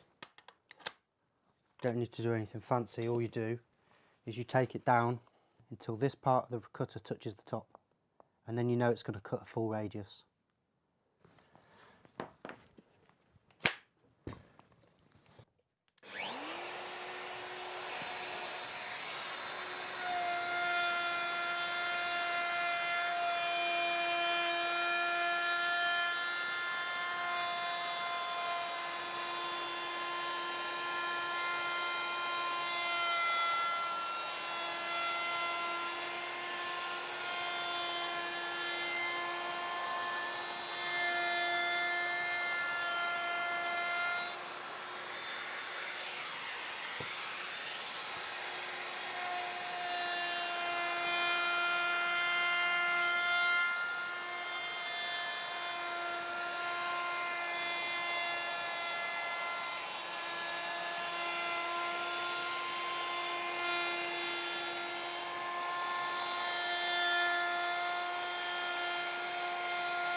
So on the front, we only want to go from here to here. Make sure you don't fall into the neck socket.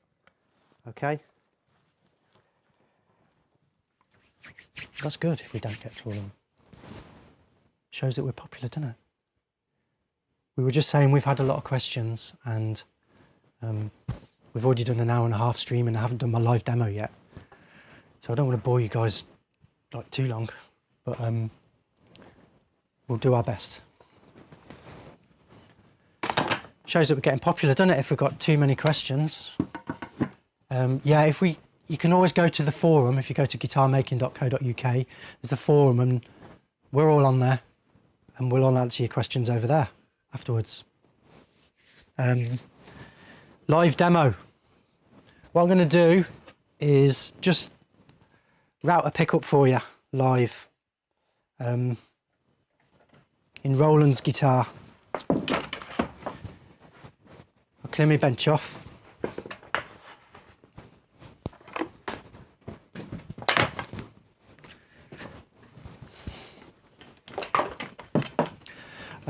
That last clip, by the way, I wanted to play. That was a full film that was a full lesson from one of the courses. I just wanted to show you, because what I've showed you so far have all been clips, which are all partial lessons. I've just taken a little bit out. Normally when I'm doing a lesson, I show you everything, how to set the router up, the depth to go to, everything that you need to know is all contained in each video. So I wanted to show you the whole video just on that last one, just to show you, that's what happens when you see the whole thing. Whereas before I've just been showing you a few meaty clips. Right. Roland's back, he's watching. Hey Roland, right, we're going to do it. Let's do it. I'm just making a bit of space. This walnut is from a tree in Glastonbury. Wow. It'll be imbued with all the good stuff.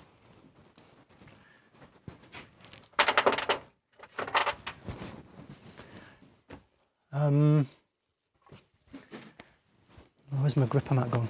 Was I waving it about earlier on?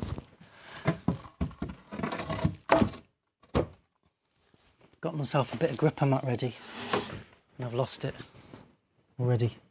How does that even happen? Oh, there it is. I was playing with it earlier. Right, so this is gripper mat. Carol, if we could have a different camera. Gripper mat. It's actually a yoga mat that Carol got from the local Oxfam shop, charity shop. But it's great for keeping your wood on, and it stops it from moving around, so you haven't even got to clamp it whilst you're working. That'll sit there nice. What I'm going to do is draw on the outline. Now, like I say, I'm not showing you how to design a guitar or build a guitar in this video. We're focusing on routing techniques. So I'm not going to show you how we design this guitar. But those of you who've been on the course, you'll know exactly what I'm doing here. I'm using a fretboard here. This is not your fretboard, Roland, don't worry. It's not your fretboard, but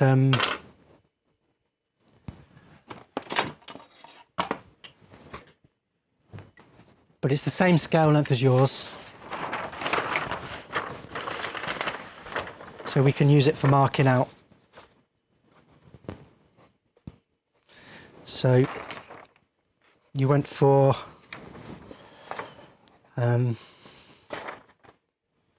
1, 2, 3, 4, 5, 6, 7, 8, 9, 10, 11, 12, 13, 14, 15, 16, 17, 24 frets. 22 frets, sorry.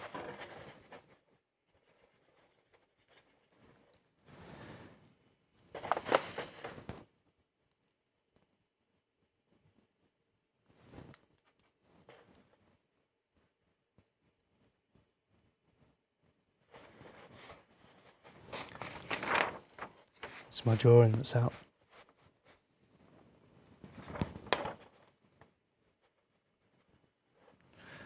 Ask Roland how many frets he wants.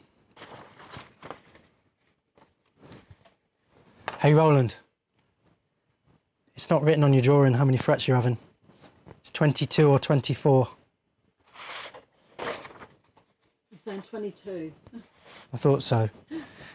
Counting was never my strong point, was it? 25-inch scale length. See, I can't count. 0, 1, 2, 3, 4, 5, 6, 7, 8, 9, 10, 11, 12, 13, 14, 15, 16, 17, 18, 19, 20, 21, 22. And so we cut it on the 23rd fret. This bit's going to be cut off. So now I can line that up with my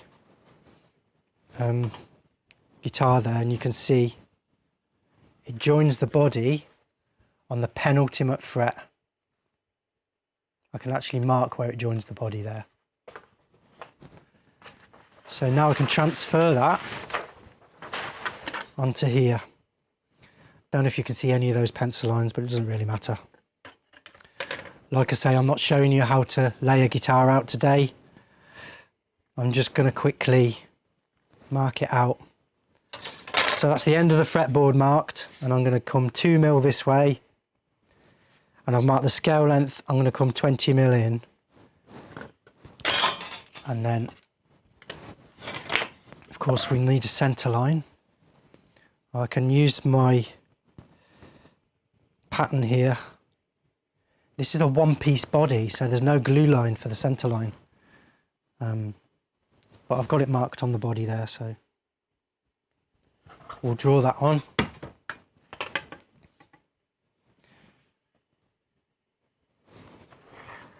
And then I can mark on my pickups. So this is the front edge of the front pickup. So this is the back of the back pickup. Square those lines across. I'm going to measure 43 mil either side of the centre line. And this will help me line up my pickups on the centre. 43, 43, I'll do the same here.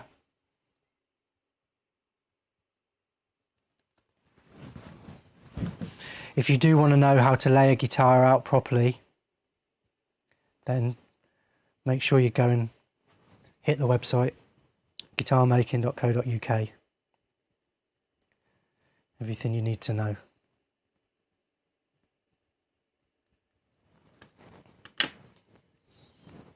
Right, so I'll draw that across just for clarity. Hopefully you'll be able to see. I've now got the front edge of the front pickup, excuse me, the back edge of the back pickup. So if I can find my patterns, Put them down again. I can draw these on.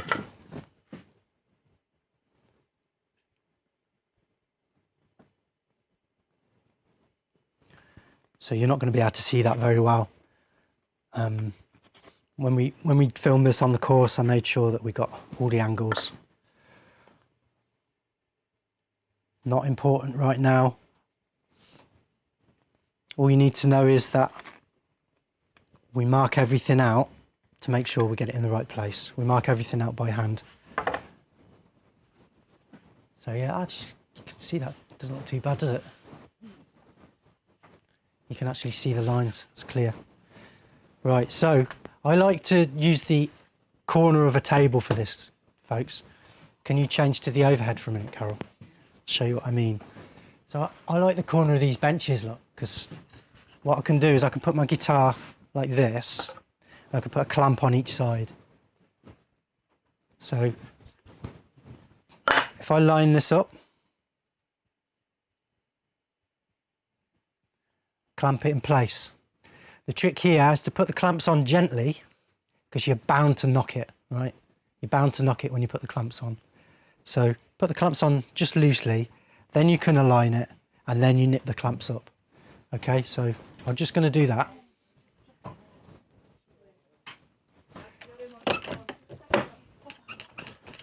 That's the postie just turned up, folks. I knew that was going to happen one day. Anything exciting? It's a bag, I don't know. I'm not opening it. Might be fan mail. Fan mail. Woo. My fan mail. Carol's fan mail.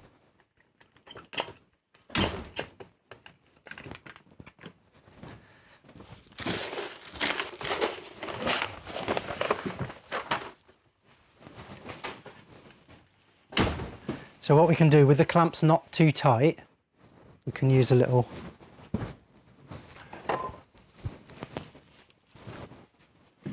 hammer just to tap it into place. Clamp it up nice and tight and it's ready to go. So that's how we set that up, and I always give it a good check to make sure it's sturdy, right? Warren's nervous. Why am I nervous, he says.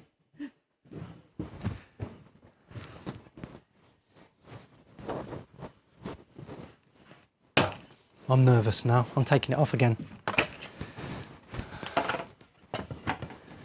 No, it is right. Yeah. So are you happy with that? The way round I've drawn it. I'll just zoom out a little bit on this one. Roland, I think that's the best way. I just wanted to just double check with you. Which camera are we on? That's the way round I've got it drawn. Okay. Now I think that's the best way round. It doesn't fit on the other way round, and the back isn't as good. So this is the best side. You all right with that? Just cut it, he said. Doing it.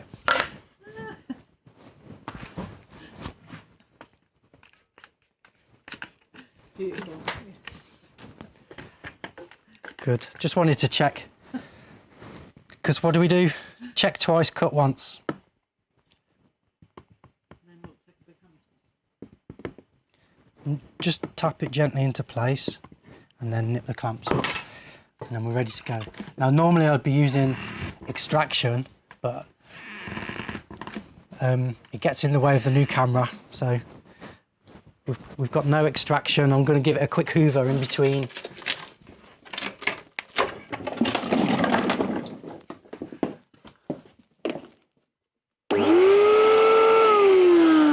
I'll just give it a quick hoover in between, all right? So here we go. Router cam. So single coils, yeah? I wish you could have seen his face. I should have asked him on camera then.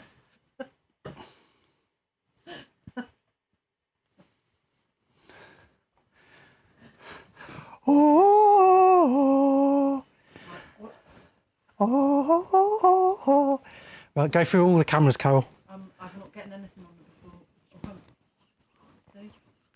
No, I've got nothing. Nothing there. You're joking. Nothing there on number 4. Oh, don't tell me that. Number 1. Number 1. Number 2. Number 3. Nothing on number 4. Oh, it's there. Woo! Check it out, guys. Look at that.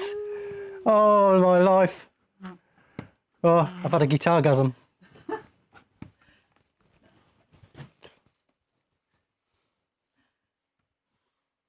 Okay, now I'm going to change the cutter. I wanted to see what it looked like on the camera when I changed the cutter. So let's see what happens. I'm going to put this.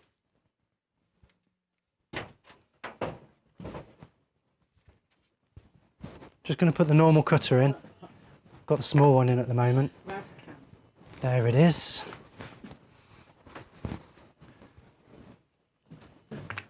My cutter, I've lost my spanner now. Smashing. Sweet. We've got. Nice. Bye, DJ. DJ's off to the pub for the first time in 3 months. See you, Deej. Have one for me. Do you like their outer cam?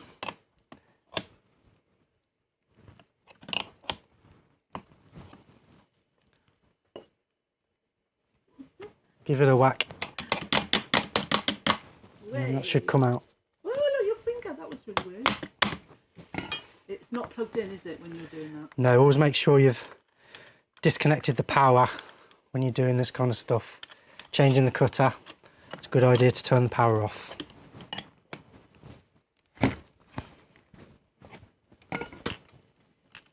Okay. You can change the camera again, Carol Moore. What I'd like you to do is do a bit of mixing between all the cameras, if that's all right. I've no idea what's going to happen here, but we'll try. How's it look, Carol? It all looks great, actually. Let's look at number 4. That is spectacular. Do you want Right, to let's show do it it. starting up? Okay, important thing, guys, is can we have a wider cam? I'm gonna take the cutter down into the middle here, right into the middle. What we don't do is switch it on and then aim for the hole. So I'm gonna make sure I'm in the hole, in the safe area, somewhere in the middle, and I'm gonna switch it on there. So I'm only gonna go maybe 1/8 of an inch at a time, and I don't want to go more than 14 mil deep. I can see by my guide here that we're not going to go more than 14 mil deep. So I'm just going to go as deep as I can get.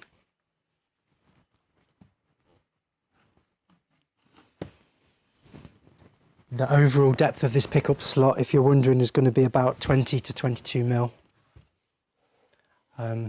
Make sure you're wearing your goggles and your mask and all that kind of stuff.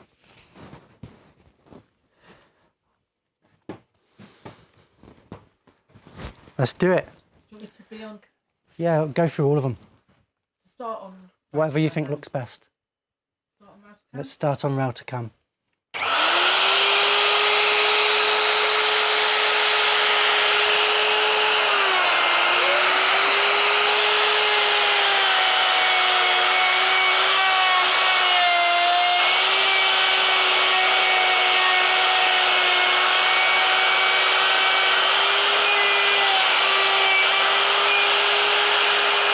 Back to the middle, down again.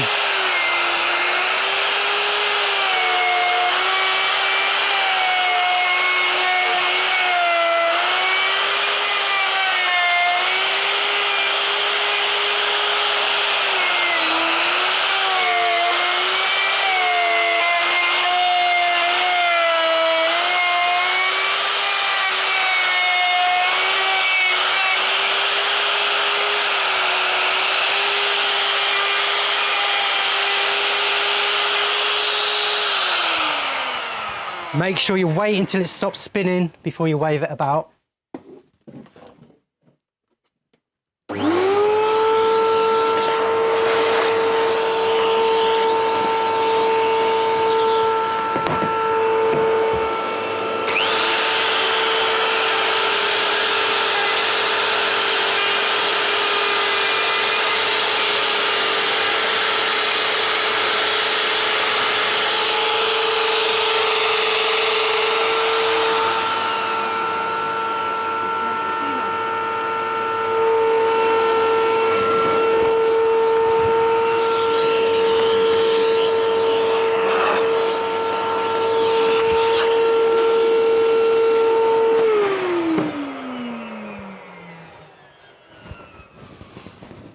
So in this case, I'm just going to change the cutter this time so that I can go deeper.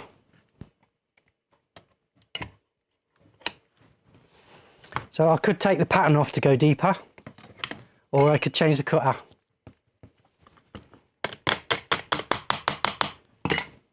In this case, I'm just going to quickly change the pattern.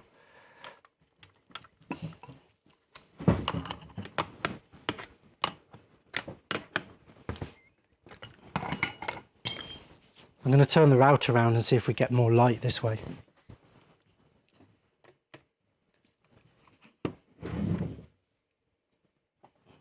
try that.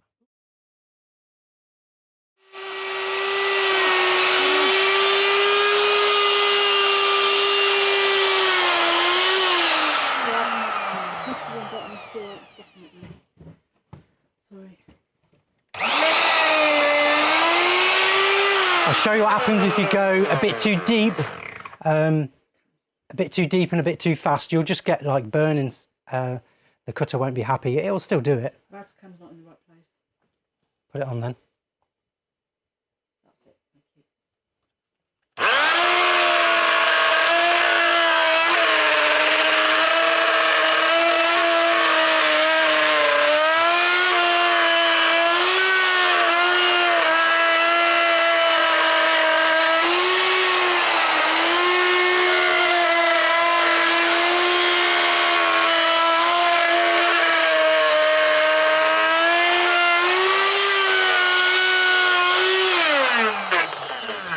Do you hear it rattling about, making that sort of rattling noise? That's when you know you're going too deep. The burning is a bit of a clue as well. What will happen when you get that rattling noise, you need to stop and check that your cutter's still tight, because like when you're overstressing the router, look, it's actually come loose. No, it actually hasn't come loose, it's still tight.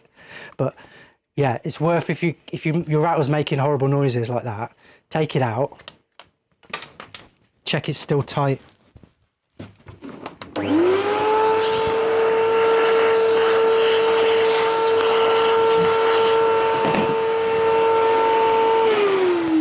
So that was a cheap cutter.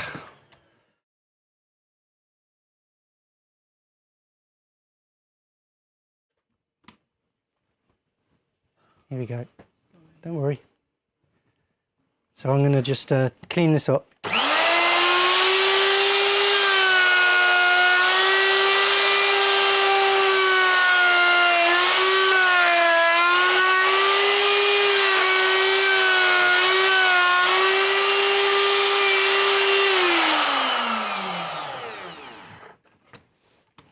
Let's have a quick look at that.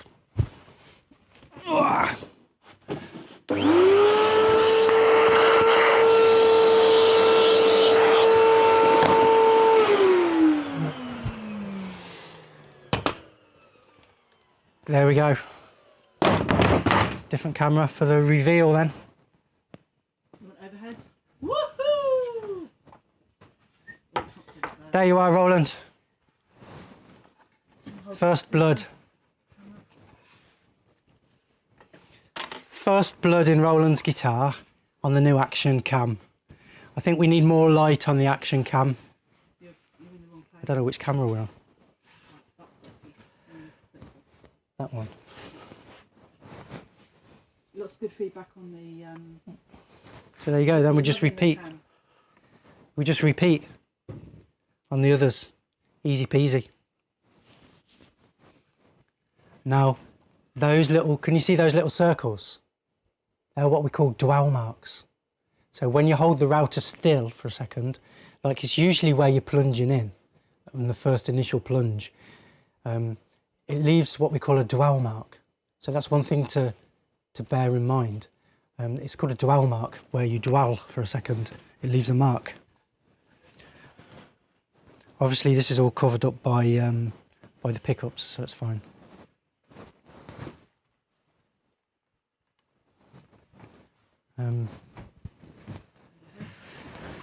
There we are. So do we have any final questions? Yes. So let me go to right. Just to wrap up some quick ones. Would you ever use a router as a spindle sander?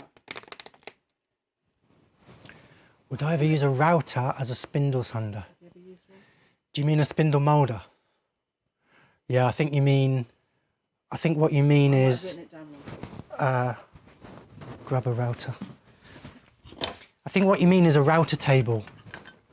A spindle sander. Yeah. To turn with like a spindle. Yeah, definitely not anything to do with sanding. I've written that down wrong. But I think what you mean is a spindle moulder, which a spindle moulder is a big upside down router. We used to have one in the factory for doing, we could actually put the radius on a fretboard with it. But yeah, imagine a radius cutter that cuts that radius. It's a huge chunk of metal spinning round, that was. It was terrifying. It moved so fast you couldn't see the blade, and it span round. And you had to guide, it was in a cage, a metal cage, and you had to guide your piece of wood along a guide. And the cutter came along the front edge and cut a beautiful clean radius with a router cutter. But that's a hell of a monster device. Spindle moulders, I don't have one in the workshop. Too scary. I value my fingers too much. Spindle moulders are like 10 times scarier than routers. So a router table is a small version of a spindle moulder. So you can buy what they call a router table, where you mount your router upside down into the table, and then the cutter will stick up above the table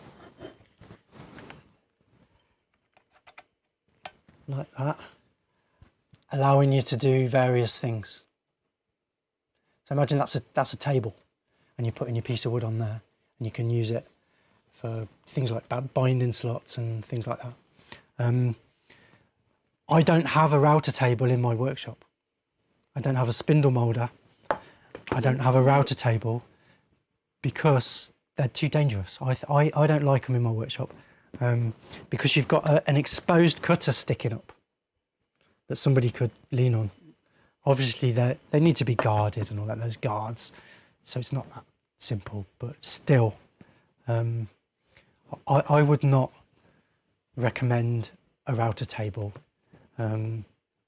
because you can do yourself a lot of damage. Well, people are wondering whether he meant, I haven't heard back from him yet, but whether Simon meant a drum sander. Do you think Max, do you think that's what he meant? No, he wouldn't have meant a drum sander. Okay. These spin way too fast to do anything like that.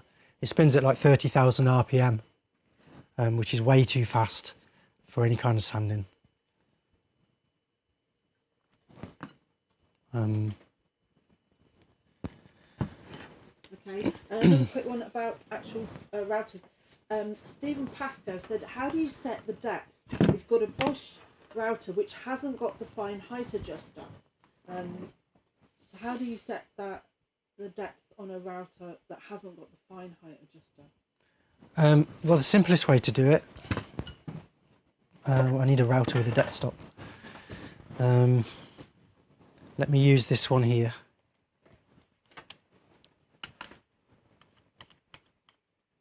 The simplest way to do it is to set the stop. Carol. Here's the stop. Yeah, that's it. Set the stop where you want it. roughly. Or just get the cutter protruding where you want it, roughly.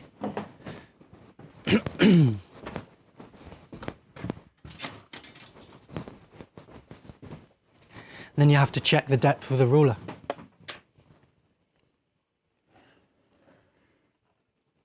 So you can measure that, that's saying 20 mil. So if I was using an 18 mil pattern, then I'm only 2 mil into my wood there. So if I want to go 18 mil, I'd set it 36 mil. So you can set, hopefully you can see that. You can set the depth that way. And then you just bring the stop down until it hits. Now your stop might be different to this. They're all different depending on what router you've got. But basically there'll be something that comes down and hits the stop. And you need to set that. So if we set that there now, then I can come up and down. And it'll always go back down to the same place. We can check that. Still 20 mil. So that's kind of like the rough and ready way to do it. A couple of other quick questions about routers. Your more expensive routers will have a scale, so it's a lot easier to set. Sorry, question? No, another couple of quick questions just about routers. So someone's asked, this is Pete. No, oh, I've lost track of who it was. Somebody asked about brushes. What do they do, and when would you recommend replacing brushes in a router? You'll know when the brushes are gone because the router won't start up, or you might find it's cutting out. You don't need to change them until something starts to go wrong. You'll know it will just start losing power, and that's the brushes. Sometimes you can just give them a clean and they're okay, but you'll find that a new set of brushes and it'll be like getting a new router again. I've had routers in the past where you're working away, you're routing, and it'll just start cutting out, as if somebody's, as if there's a loose connection on the wire. Somebody's disconnecting and reconnecting the wire, like that. And then I've had other routers where you come to start it up and it doesn't start, and it'll pause for a second and then start, or it just won't start, or you give it a bash and then it'll start. Yeah, that's when your brushes need replacing. So they don't need replacing until it becomes a problem.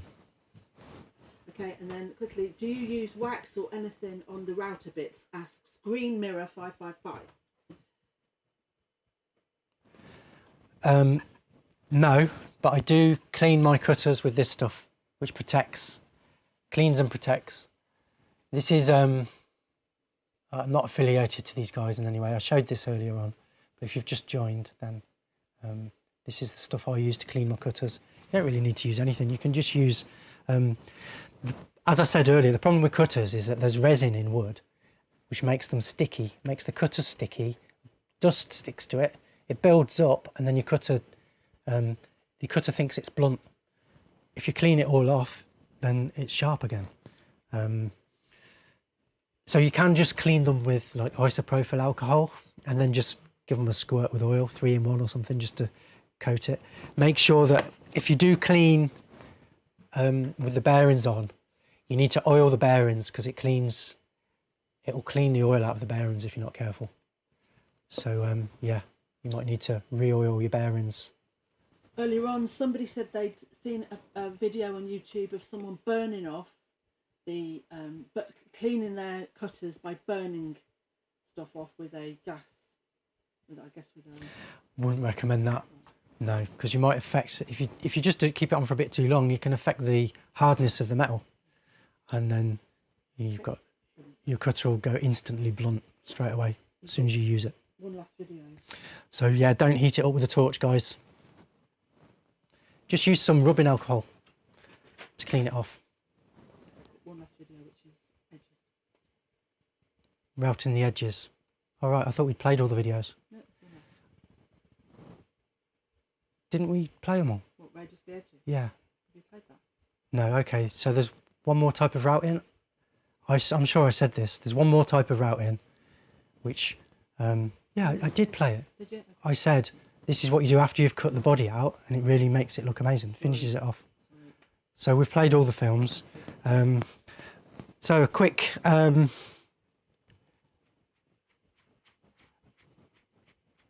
summary of what we've done today then, folks. We were focusing on the router. So I showed you how it switches on and off and it goes up and down. If you're going to buy a router, the main important thing is the plunge depth. You want to look at the plunge depth. The bigger the plunge depth, the better. So this is 55mm plunge depth. You don't need more than 2 inches, that'll be fine. And then I showed you some cutters. So obviously router's no good without cutters. Don't go and buy a whole set of cutters because you won't use them all. You'll only use like 1 or 2. And they'll be rubbish anyway. You buy a whole set for 30 quid. I'd rather spend 30 quid on one cutter that's going to last me a lifetime. So you only really need 4 to build a basic guitar like this. You need 4 cutters. You can buy cheap cutters if you want, but bear in mind they'll only last for 1 or 2 guitars. If you want to make more than that, I'd highly recommend you get yourself some decent cutters.